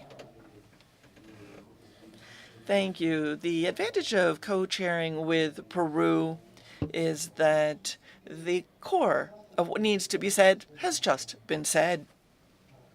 And so perhaps my remarks could be of a more analytical nature. The texts that we have crafted are non-binding by nature in terms of the impact they have on the countries or the states in which and by which or for which they were crafted. But they do acquire this nature as a presidential message, because as all of these countries sign these texts, all of the representatives of civil society for so many countries sign off on these texts, they do begin to form a certain level and degree of commitment. And that's why what you were just saying is so interesting. This question of the room, the space for civil society, and the way civil society pushes governments. And there's this dynamic of feedback. You know, very often we think that we are on opposite sides of an argument until we have a text like this before us and we're called upon to make concrete commitments in the area of health. I was saying to my friend earlier that public health is not just necessary, it's indispensable. It's absolutely indispensable. And one of the things that we've learned in the pandemic is that we cannot fail to coordinate. If we don't work at the multi-sectoral level in states, in societies, in countries, things did not go well. And we've seen that in the pandemic. And the pandemic undoubtedly has left with us the challenge of ensuring that states cooperate more and more extensively. And what I'm saying here is not original, it's not new. And this is something that one of our great authors wrote about recently, and Jules Harari has said as well. Will we be better after the pandemic or not? Have we learned a lesson or have we not? And here we are. It's 2022. And we know that there will be other challenges before us that may be somewhat similar in the future, whether it's epidemiological or of the nature it may be in the realm of health and public health. And we know that cooperation is of the utmost importance there. It's cross-cutting, as is the 2030 Agenda. But we need to bring this down to the practical level. And, these texts that we have, we know how hard it was to come together on this language. There was a group of people, smart people, who spent weeks, months, trying to craft these texts. And the last week or so, at least at the governmental level, we were discussing and debating each individual word. But a word is not just a word, it's a concept. We're not arguing over a word. It's better to say strengthen than redouble. No. Every word has a content, it has a meaning, it is a vessel that contains ideas and commitments. And that is why at the governmental level, the countries discussed, debated, argued so passionately about these different topics and words. Someone long ago said, we each defend our own. And this is true. Along with Peru, in the heat of the discussions on this chapter and health and resilience, this affects not just the livelihood of our people, but their very lives. And so when we talk about equity, equality, solidarity, healthcare working as it should, we know that we've all, in all of our countries, been subject to huge challenges in public procurement in healthcare. That's a fact. And we need new tools. We need new commitments. And there's a digital world as well that needs to be brought to bear. And it should not make things difficult for anyone. On the contrary, this should not be an issue. It should not be a problem. Technology and these types of things should be solutions. In my country, our Minister of Health is really spectacular, in my opinion. And he asked me to say the following. He said, stress the idea that the paths towards innovation have to be flexible and able to adapt to new paradigms. And he's right. He's absolutely right. And this is the line that we have to continue to talk around and about. And let me once again stress how grateful I am to the heartbeat of civil society. When you engage with civil society, you get the answers you need. Thank you. Thank you, Ambassador. Let's wrap up our comments with civil society, and I would ask you all to be brief so that we can try to comply with time. We have Maria Jacqueline Ruiz, a social actor, and then we'll hear from Kendall Trapp from Empower to Self and Belize Movement. So, Jacqueline. Thank you. Good afternoon. It's a pleasure to be here representing my country of Colombia. In the context of the COVID-19 pandemic, Afro-descendant and indigenous populations suffered the hardest because of their precarious healthcare system. I'd like to ask, what is the plan of action and what will the governments and countries of the Americas be doing in terms of economic policies to overcome this disparity in health care for Afro-descendants and indigenous people? Thank you. That's an important topic, not just for Colombia, but that is a question throughout the Americas, and it is an outstanding question. Kendall, the floor is yours. Good afternoon. It's a pleasure to be here presenting Belize and the wider Caribbean communities, CARICOM. And my question is, what is the strategic direction of the state to ensure that LGBTQI, Afro-descendant, and vulnerable communities have better health outcomes as they are faced with stigma, discrimination, violence, trauma, and health exclusion? Thank you very much. Also a very transversal question for the American societies. Vamos a escuchar. We'll hear the answers then. The ambassador from Peru.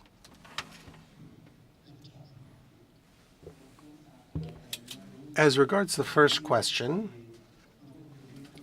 we understand the plan of action on resilience throughout all of the initiatives of the hemisphere as the Pan American Health Organization, but also involving all the agencies and institutions of the United Nations. That's where we can join our efforts and achieve a synergy that in this case would protect indigenous as well as Afro-descendant populations, and to take on the new initiatives. We've talked about an agreement on fighting pandemia. That's a specific problem. The acknowledgement of vaccines as a public good, and also where all of these actors are part of the discussion. In terms of the second question, I'd like to note that the commitment that we are undertaking have mentioned mental health rights and sexual and reproductive rights. And there's been a very significant discussion along those lines. That commitment reflects a consensus that is positive. This is a starting point to make greater progress and achieve greater results as well. Ambassador Abdallah, a very specific answer from me. I think we have to have lines of action or that are different. Every set of problems that requires a systemic response will have its own answer. I don't think we can have, for all of the aspects that you addressed, and you did it very well, we have to have a different answer. Why? Because the challenges are very different, each and every one of them. When we try to read from the panoptic viewpoint of the state, I think we can easily fall into a mistake. I know your country very well. I love it. And the answer has to be particularized. I've never been a minister of health. Let me be very clear. I will never be a minister of health. But it's clear to me that we have to have a very specific, no, even if proposed, I would not be a minister of health. All right. Well, you've said it here. You'll never agree to be a minister of health. That's not going to change. I wanted to give the floor to our representatives of the civil society, because maybe you have a follow-up comment or question to both issues, the LGBTQIA plus community as well as health. So you have the floor if you'd like to either go further on the questions that you've heard or ask another question.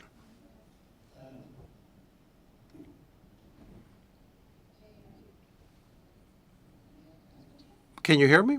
Yes. Honestly, we're short of time, so I don't think I'll go much further. I think the answers are clear. But in regards to what you already said, I'd like to maybe ask a follow-up. And I think the accountability aspect of the summit commitments is going to be important. We want to make sure that what is said here will be followed.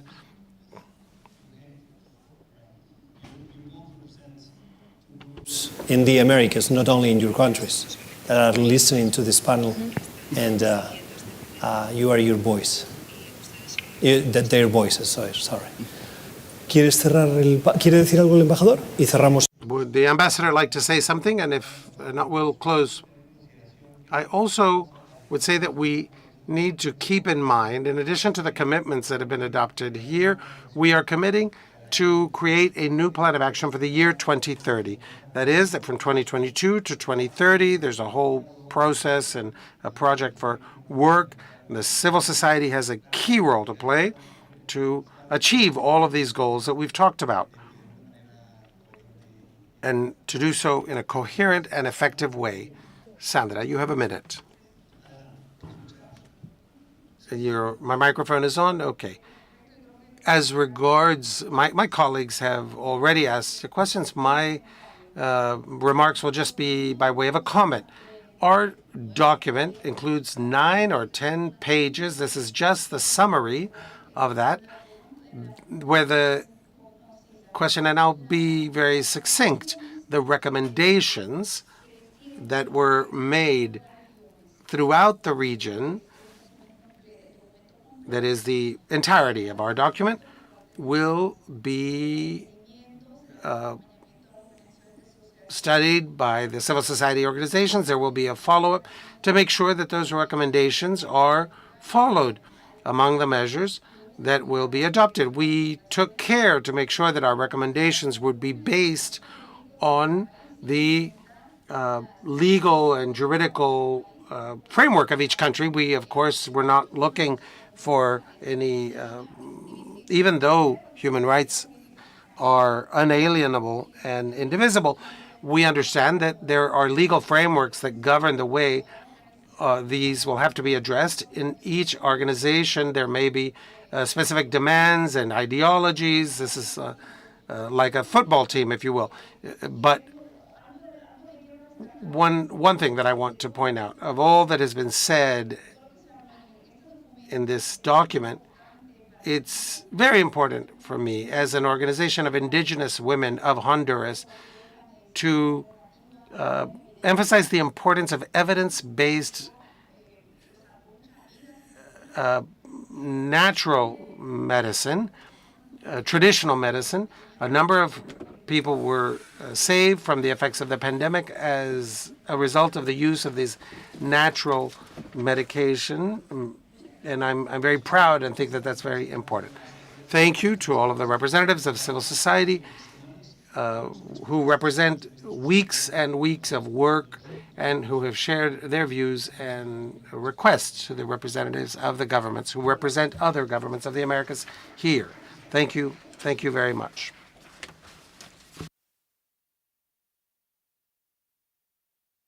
Vamos a la última panel. Oh, Dios.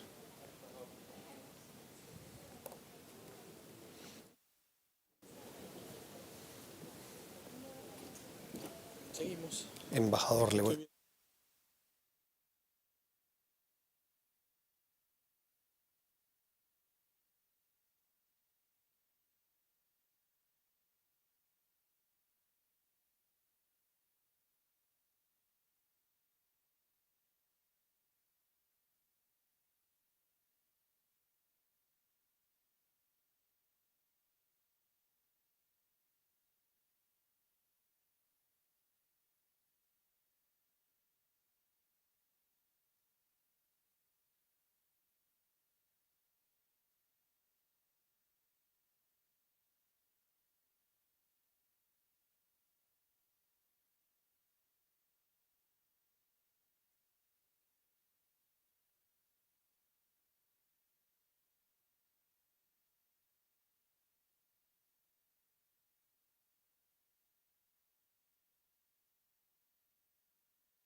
Seguimos entonces. We will continue then with our next panel round, and we'll now move towards accelerating the clean energy transition. We have three representatives here: Hernando Viveros, Daniel Zapeña, and Gisela Cujar. And we are accompanied by representatives of the Dominican Republic, Alfonso Rodriguez, Minister of Foreign Affairs, and Sebastián Querevich, the representative of Chile in the OAS, before the OAS. We'll first hear the report, which will be shared by Hernando Viveros. Thank you. Can you hear me? Thank you. Very good afternoon to each and every one of you. And I particularly salute the hosts of this 9th Summit of the Americas, as well as the Summit Secretariat officers and members of civil society who are joining us here today, about 62 people. A warm greeting. Accelerating the clean energy transition. Clean energy, and this we consider an attempt to define this for the Summit of the Americas on behalf of the most vulnerable groups. Why do we need a differentiated approach based on race, ethnicity, and cultural factors for clean energy and climate change? That's one of the questions. Why a differentiated approach that we asked ourselves of the three sub-regions of the Americas? Despite exposure to repeated severe weather events, these are populations that have demonstrated exceptional resilience and strength in recovery. This high vulnerability and exposure to climate change of Afro-descendant and indigenous populations in Latin America, rural, derives in part from their history of forced migration and consequent geographic concentration in coastal cities. These are situations linked to historical and systemic racism and structural bias, a lack of inclusive policies and programs, and these and other discriminatory practices must be taken into account in terms of programs for clean energy that would focus on the most vulnerable populations. The severe climate events have disproportionately affected populations in mountain regions, coastal areas, and riverine populations. Opportunities to incorporate the perspective of Afro-descendant and indigenous populations in Latin America must consider the geographic locations as centers for innovation to bring renewable energy and other technologies for adaptation and mitigation as a real possibility. The world is doubling the production of fossil fuels. It should be noted that, according to the UN, our goal is to reduce to 1.5 in coordination with the International Energy Agency. We note that it is important to end new fossil fuel production facilities on the basis of the political commitment for the 9th Summit of the Americas for the accelerated transition for clean energy of the Americas. We present to the governments and heads of state the following recommendations. We recommend that the countries of the Americas accelerate the implementation and operationalization of all international agreements and treaties that would accelerate this transition, such as the Paris Agreement on Climate Change and the subsequent COP21 conferences. The Kyoto Agreement, as well as the Escazú Agreement, is an important tool for the protection of environmental democracy in the Americas, the protection of the right to life of environmental leaders and their organizations that care for and protect our environment and habitat. We recommend taking note of Principle 10 of the Rio +20 Declaration, developing and implementing a plan of action to advance the achievement of a regional agreement or another instrument that would ensure the full implementation of the right of access to information, participation, and justice in environmental matters in Latin America and the Caribbean. We call on leaders of the countries of the Americas to take the necessary measures to monitor the steps of this clean energy transition, and to ensure payment for services, ecosystem services,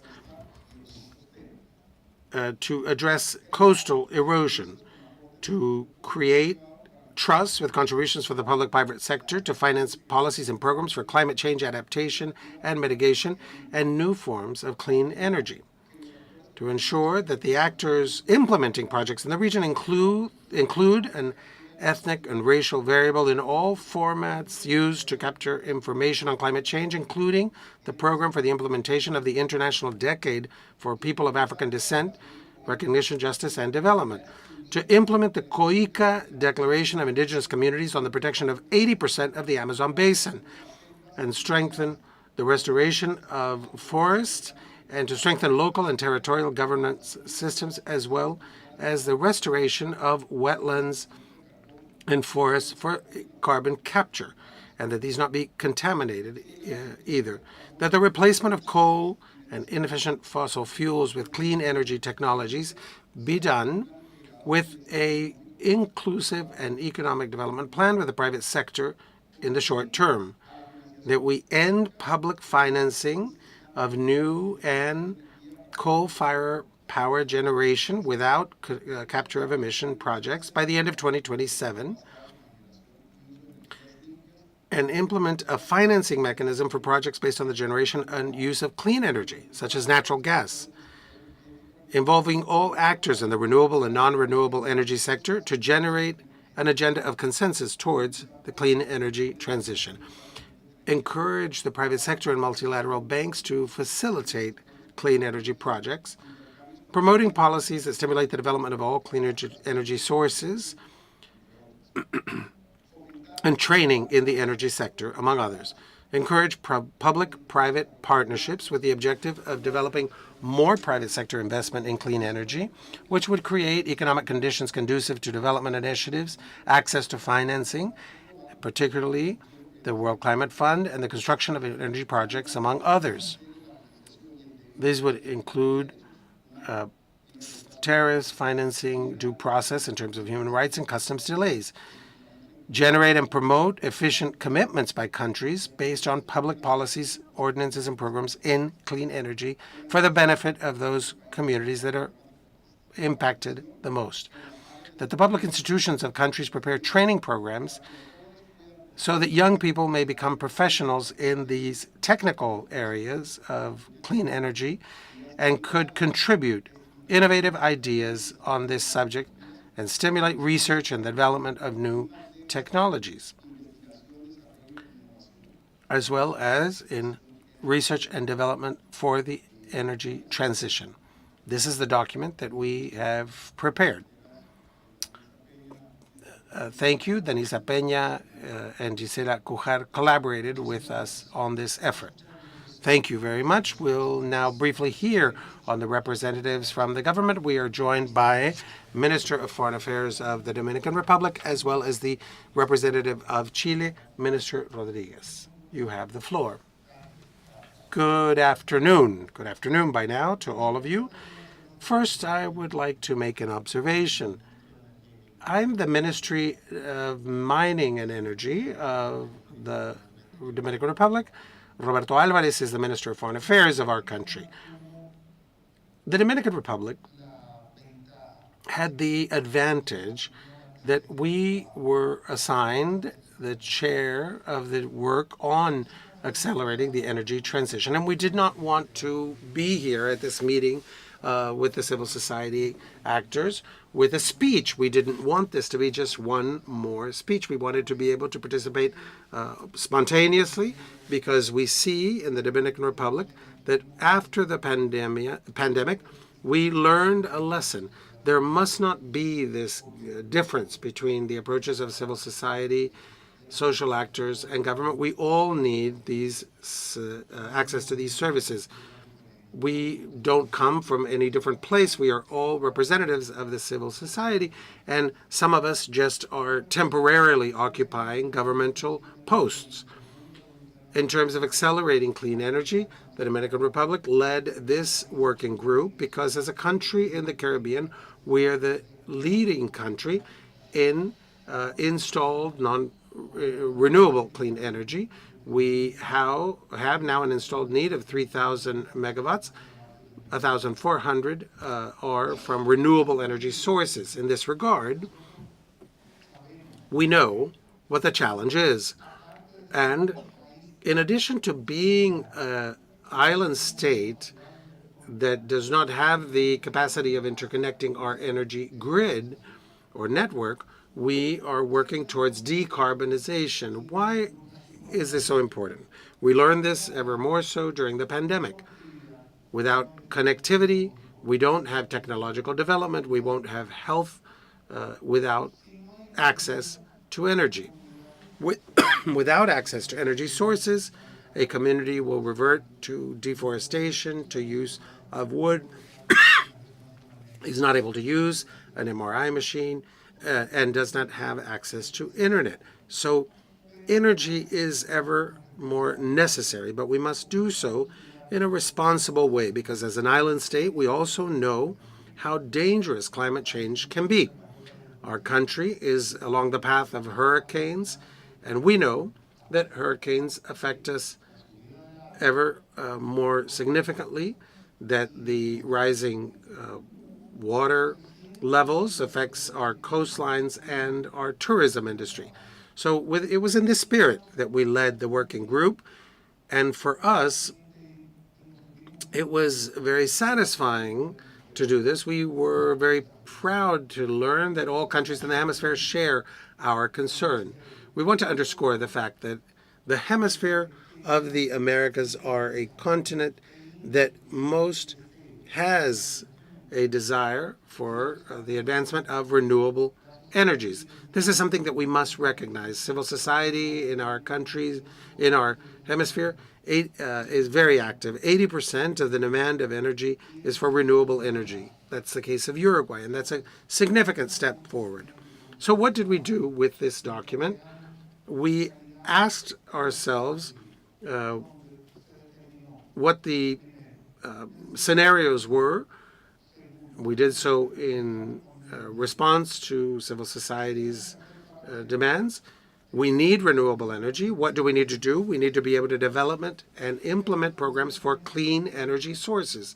But we also have to be developers and implementers of technologies so that systems that today use non-traditional methods for generating energy could be and can be environmentally friendly, because technology allows us to do this today. We can see how a power plant, a carbon power plant, if it has abatement technologies added to it, can convert carbon fuel to hydrogen. You can have a carbon neutral or power plant. These are some of the innovations that we have presented in our working group document. All project must work with the aim of a carbon neutral result by 2050.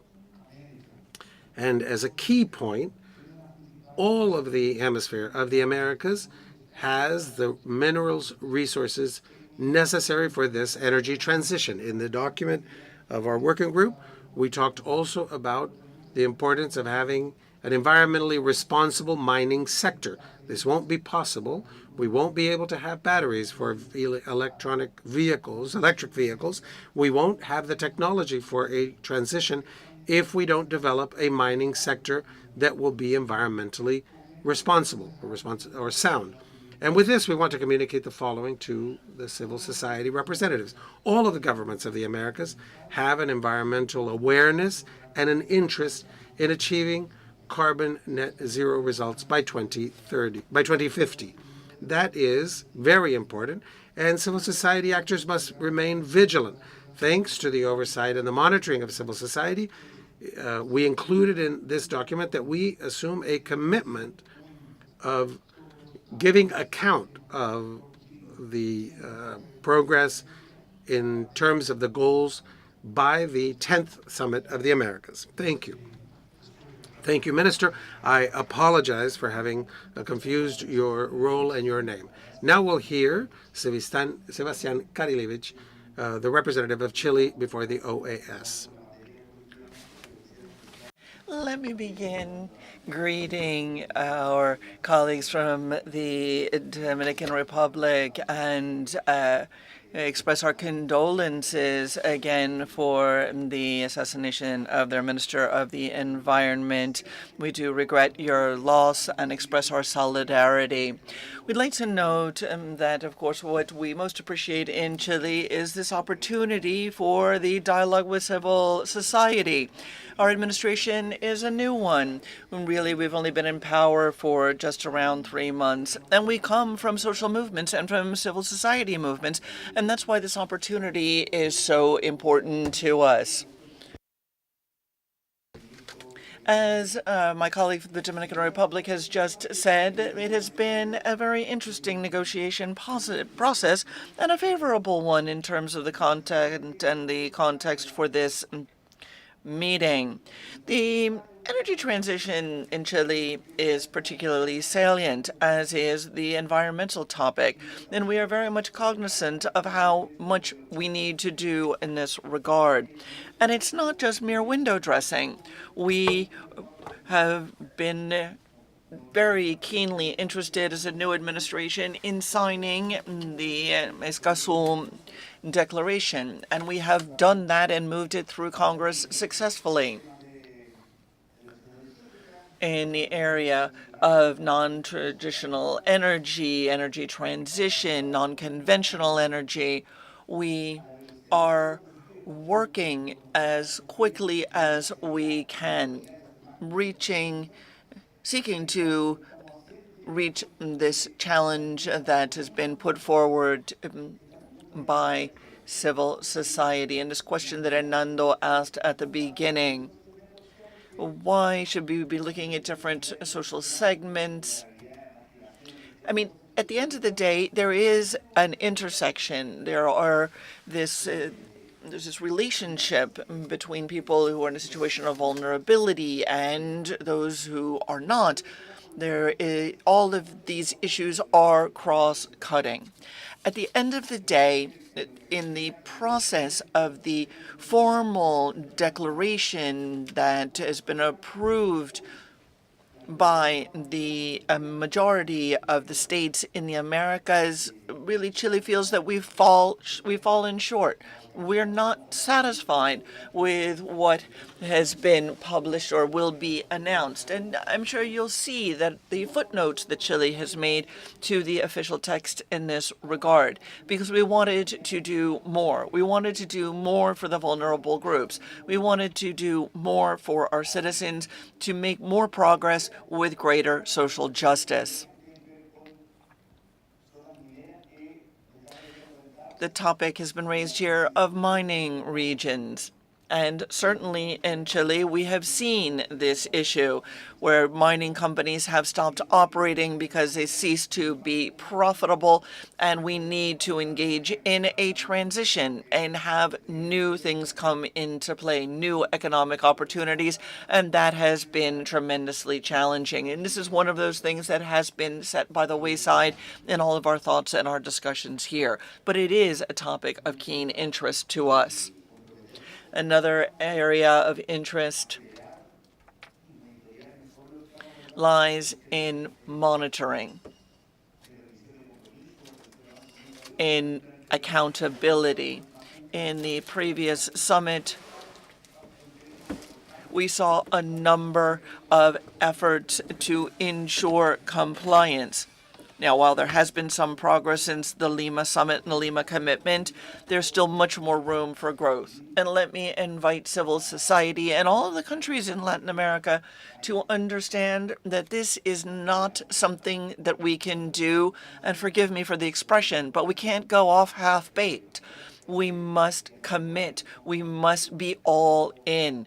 It is in Chile, we have many, many topics, many opportunities for hydrogen, for non-renewable energy, and we are fortunate because we have a very long coastline. We have plenty of wind. We have a desert and plenty of sun, but there's still much to be done.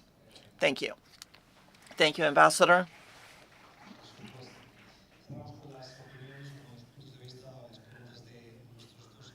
we would like to give the floor back to our representatives of civil society. So Danisa Peña and Gisela Cujar. We'll start with Danilsa. Thank you very much. I'd like to first recognize the Minister of the Environment of my country, the Dominican Republic, who recently passed away. He was a defender of environmental rights and energy transition, clean energy in my country. And so I'd like to thank the representative of my country and of Chile for their remarks, as well as for the opportunity to ask questions. I'd like to know first what you understand is the time frame for the countries on the Americas to make this energy transition. Will that be in the short, medium, or long term before we can have a transition to truly clean energy? We're going to ask the other question, and then we'll take both answers at the same time. Gisela. As the representative of South America, I bring greetings from one of the greatest sources of oxygen in the world, the Amazon basin, and I am very thankful to the institutions that have given me the floor here. I appreciate the Dominican Republic and Chile for their remarks, and specifically the reference to Escazú. Let me note that civil society in Colombia has suffered the assassination of over 1,300 environmental leaders and social leaders in Colombia, and that is prior to the treaty, and just 82 in 2022. I want, therefore, to note how important the progress is under Escazú and the commitments the governments have made in that regard. My specific question, however, is about efforts in clean energy, and specifically the partnerships with the private sector and multilateral development banks in terms of financing for infrastructure projects and the quality and conditions in terms of energy cleanliness. The interpreters do note with regret that sound in the room is deficient. There's a lot of static. We will do our best. Thank you very much for your questions. It's very important to understand net zero emissions in this context. In the Americas, the energy matrix is divided as follows. First, we have electrical energy, power generation, which in most countries represent approximately 40% of NZDs, and 35% come from the transportation sector. When we're trying to get to a goal of net zero emissions, we have to look at energy as something that's overall. If we had to electrify all of transportation, or to have mass transit entirely electrical, we would have the same level of emissions as the current generation system. And so what are we doing in that regard? We are working with the World Bank, the IDB, and others who, after the pandemic, are seeking to provide financing for mass transit, metros, light rail, and so forth throughout the region. And this goes back to Denisa's question with regard to new technologies, such as the case of Chile and the production of clean technologies, including clean and green hydrocarbons. Back in 2011, there was this argument about DVDs and Blu-ray, right? And then in 2013, that was all overdone and taken out with the invention of USB. And then in 2014, both DVDs, Blu-ray, and USB were left by the wayside because of streaming. So what are we talking about in terms of hydrogen? People talk about green hydrogen. But the fact of the matter is that green hydrogen needs for the creation of new machinery that creates its own carbon footprint. Whereas if we talk about gray or brown hydrogen, which is what we could capture in terms of methane, for example, in a refinery, we're talking about the closed cycle, about this capturing of methane gases that are actually more harmful to the environment than the carbon initially. But this is an ongoing issue. These are ongoing technologies. What's happening with batteries? In 2000, the year 2000, in 2015, in fact, there was just one small manufacturer of electrically powered vehicles. Today, in 2022, this is the second highest rated and priced companies in the world.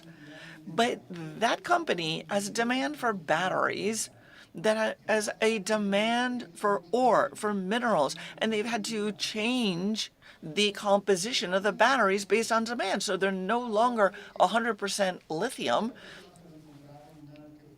And many people thought that the Brussels declaration was a bad one in terms of declaring nuclear energy a clean energy.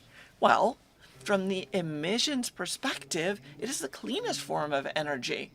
But we always have this issue of Hiroshima. We're talking now about small nuclear reactors. And the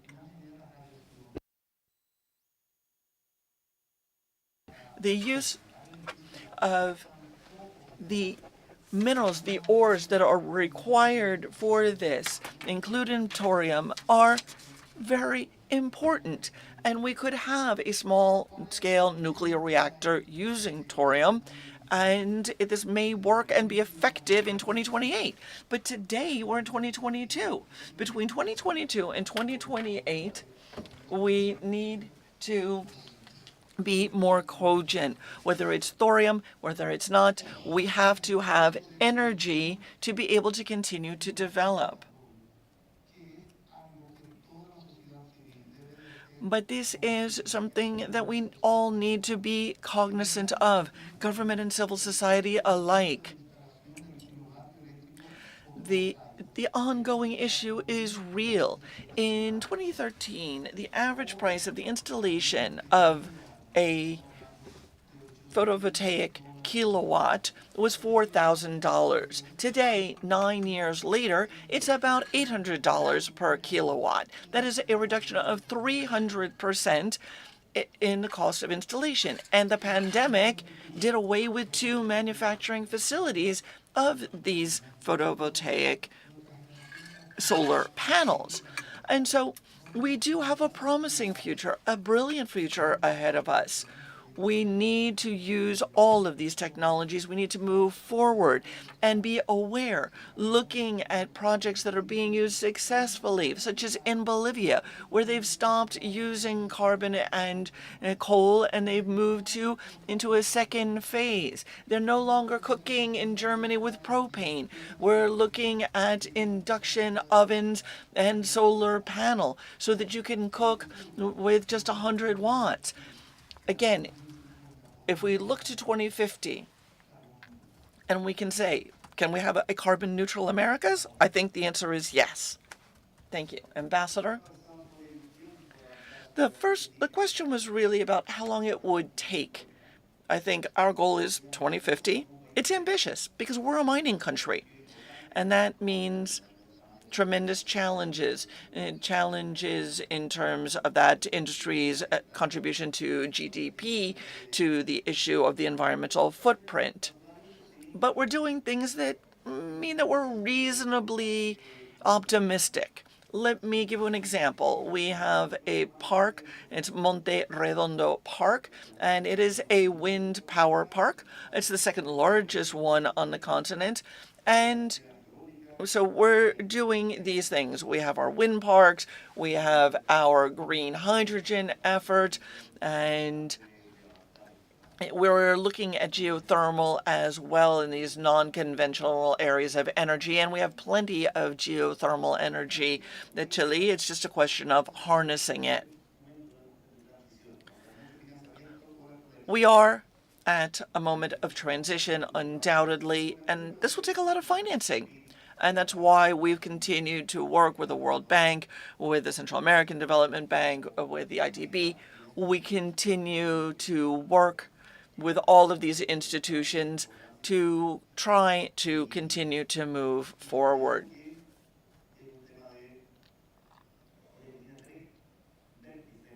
I would say that there are three different pillars here. The technical pillar that the minister has stated so very cogently and clearly. A second pillar, which is funding, financing, which is key in all of our countries. And the third pillar is political will. And without that bravery, without that willingness, without that commitment, the other two pillars also will not be sufficient to sustain the effort. Thank you very much. Thank you to civil society. Thank you to the governments who have joined us on this panel on clean energy. A round of applause.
Laura Azucena.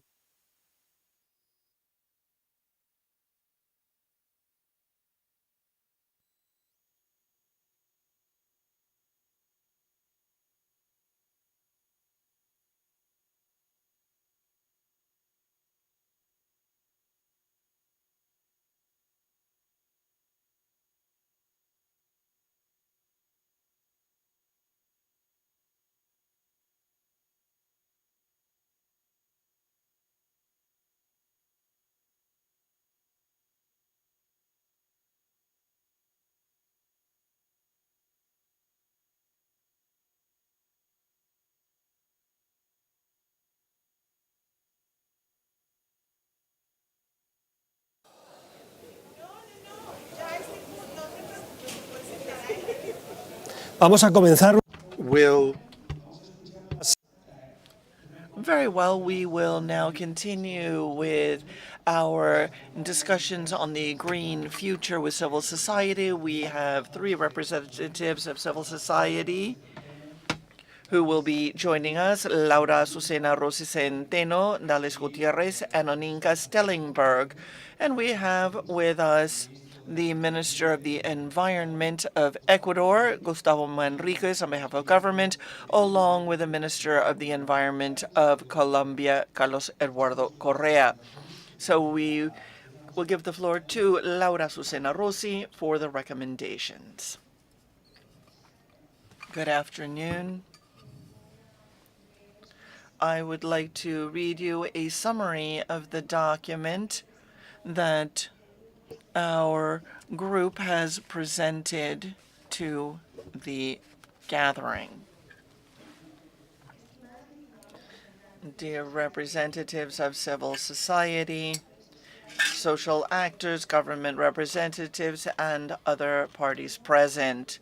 On behalf of the working groups, Our Green Future of South America, Mesoamerica, North America, Canada, and the Caribbean, after an arduous consensus from whose expeditious effort, we'd like to highlight the work for which over 25 years the organization of civil society, the parties and organizations and business interests have managed to achieve, with a remarkable performance in the implementations of 4 alliances, treaties, and environmental management strategies.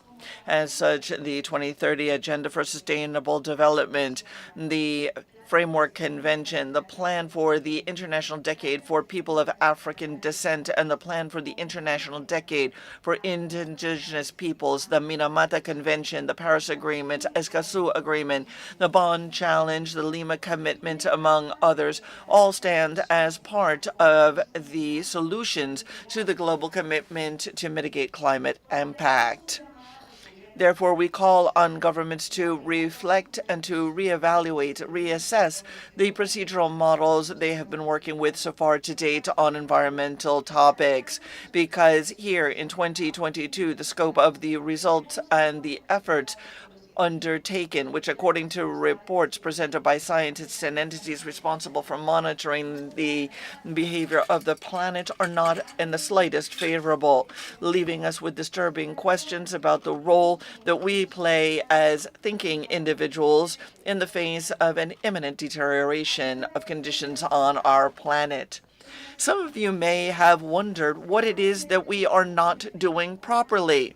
Is it the effect or a consequence? Is it the lack of awareness to adaptation generates changes in the mental and emotional health of people to make them more likely to commit mass murders and massacres of women, boys, girls, and educational institutions and schools?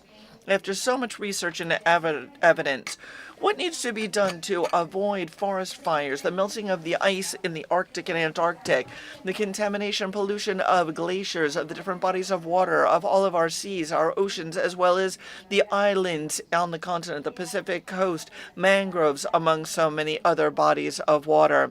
What else needs to be done to avoid the pollution of the entire ecosystem? Could it be a lack of political will? There are so many questions that arrive from the reflection of events that we're currently experiencing in our daily lives, as well as the impotence we all feel in terms of this excessive inclination toward economic growth. Therefore, we propose to the heads of state and government of the Americas that they involve the different social, commercial, and intergovernmental interest groups, academic, scientific, economic, political, to develop and promote strategies with an ethno-cultural, gender, technological, innovation, and social investment focus, to ensure that their actions are ambitious, forceful, and show results in the short and medium term, creating alternative models for sustainable economic development, using consistent, cogent, coherent public policies that seeks to mobilize and allocate economic resources while addressing environmental action mechanisms in the areas that are most needed, as well as including the participation of civil society organizations, including the Green Future Working Group, coordinated by the OAS under the guidelines of political action agreed upon by the countries in the Glasgow Climate Pact, together with the Marrakesh Alliance Platform and the Durban Platform, with the final purpose of monitoring, reporting, and verification of the actions carried out by these parties and those involved. As representatives of the subgroups of Our Green Future, we call upon these governments to ratify treaties, implement processes with a view towards securing the 2030 goals and objectives, to establish and formulate aggressive measures where the control entities have the power to prosecute those who are in violation and in breach.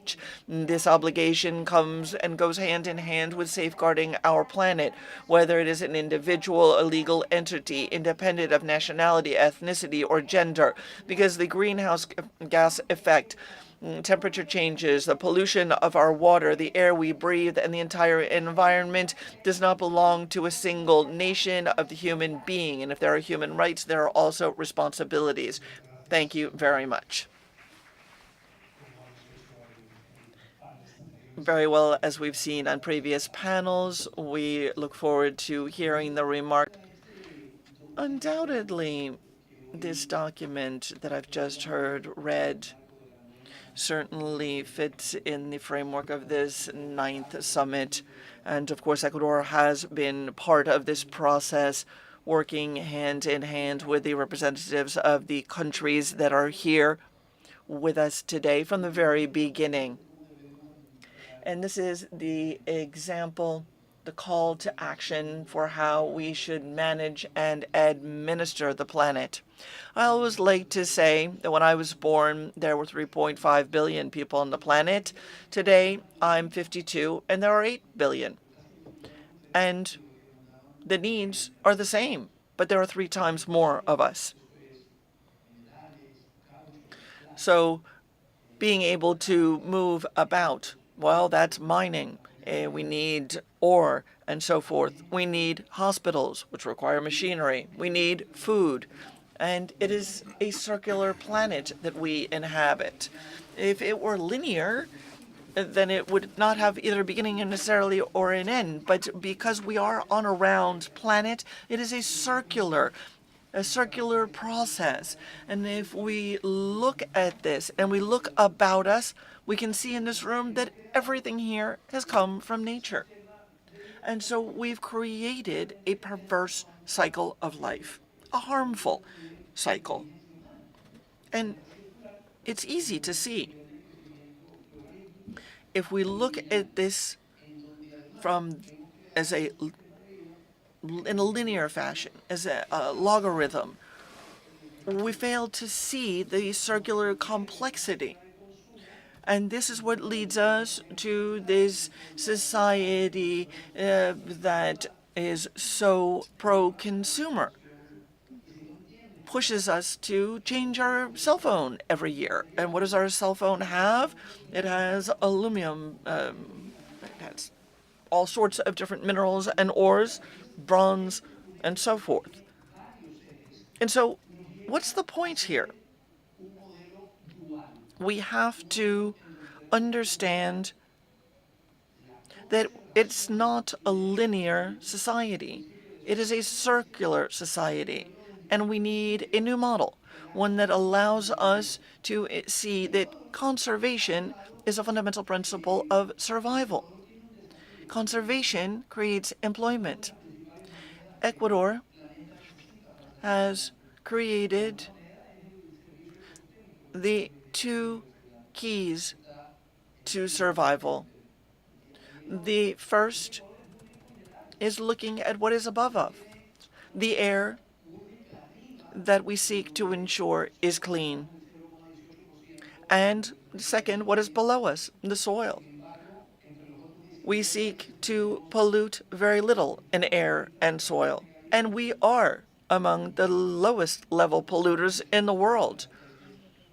We also have over 80% of the varieties of flora and fauna in the world. We have tremendous biodiversity. And the same thing happens with Colombia. We have more biodiversity in our countries than the US and Canada combined. And those are the countries that have deforested. And we need to find a world where we can ensure that development and conservation run in tandem, not in opposite directions. We need to create that circular economy. That is the solution. We need clean energy, and we need to ensure that our peoples, both contacted and those that have not yet been contacted, are able to share the lessons of their ancestral knowledge with us, and that they should be able to access all of the resources that their ancestors have had, and should we. And that is what we are all here to endeavor to do. Leave a better planet to future generations. Thank you, Minister. Let me give the floor to Colombia, Minister. Thank you.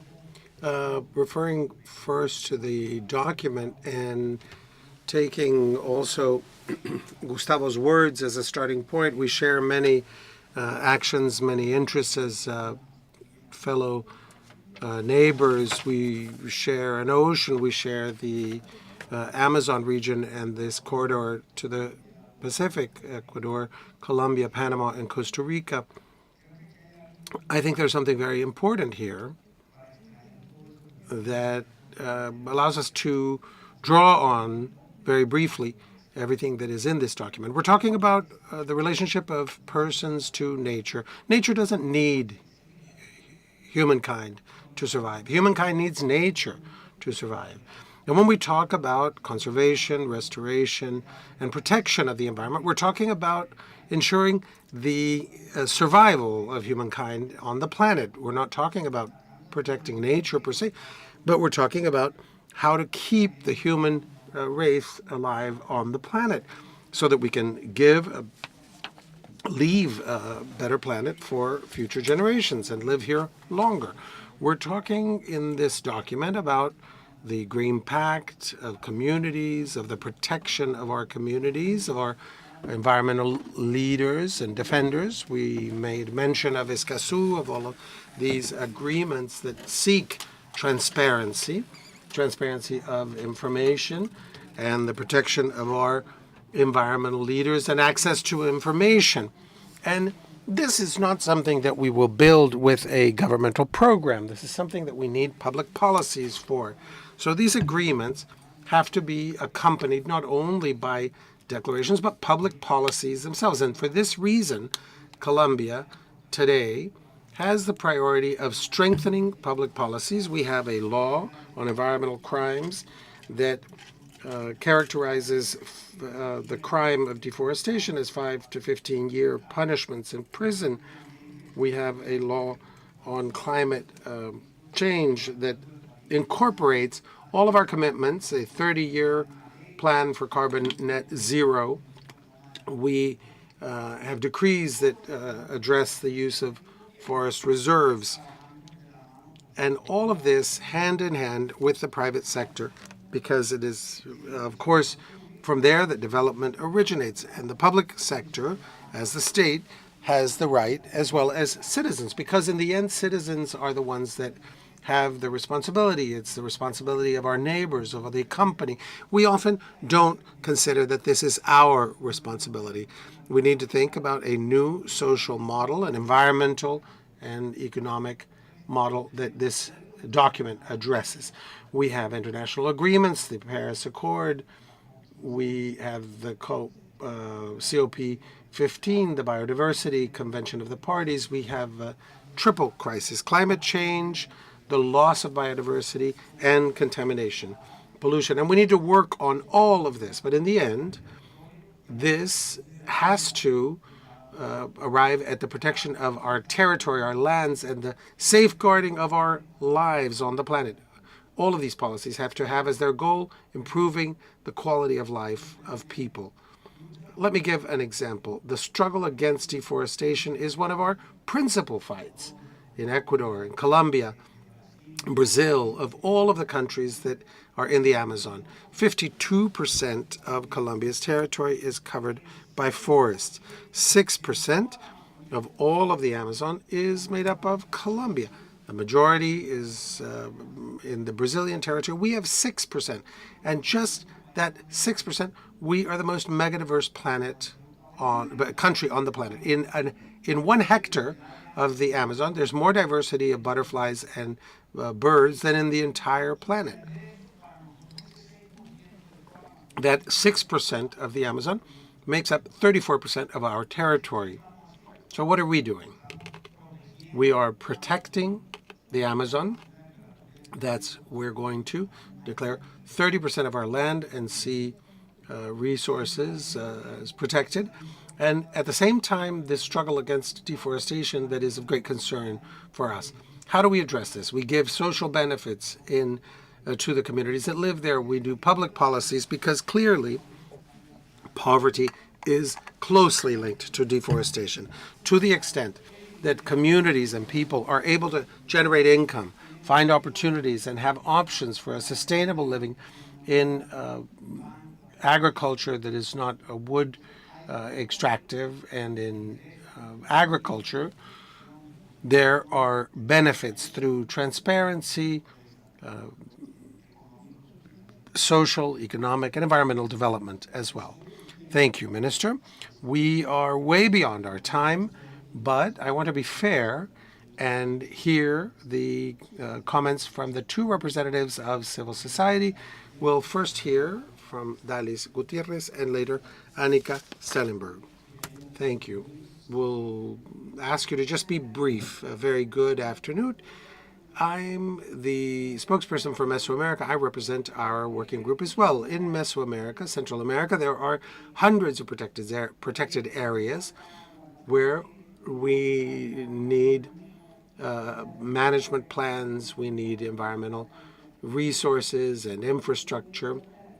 And my question is the following. What mechanisms do the governments of Latin America have, and Central America especially, to manage these resources, to improve? In my country, Panama, we have 120 protected areas, but none of them have the resources that I just mentioned. So my question is, how do we manage this to have resources and to continue to contribute? They are protected areas, so-called protected areas, but they are unprotected at the same time. Thank you. Your question is clear. Onika.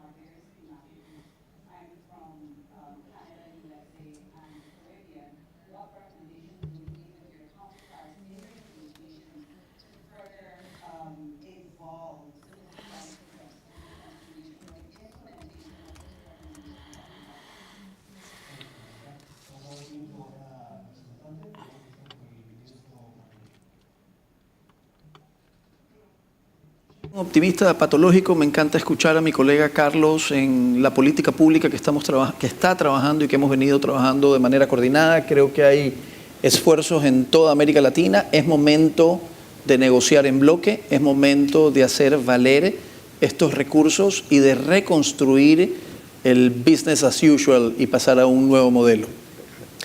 Ministro Correa, un minuto. Bueno, creo que hemos encontrado un tema en común, toda la humanidad, y definitivamente es el cambio climático, el medio ambiente, el clima.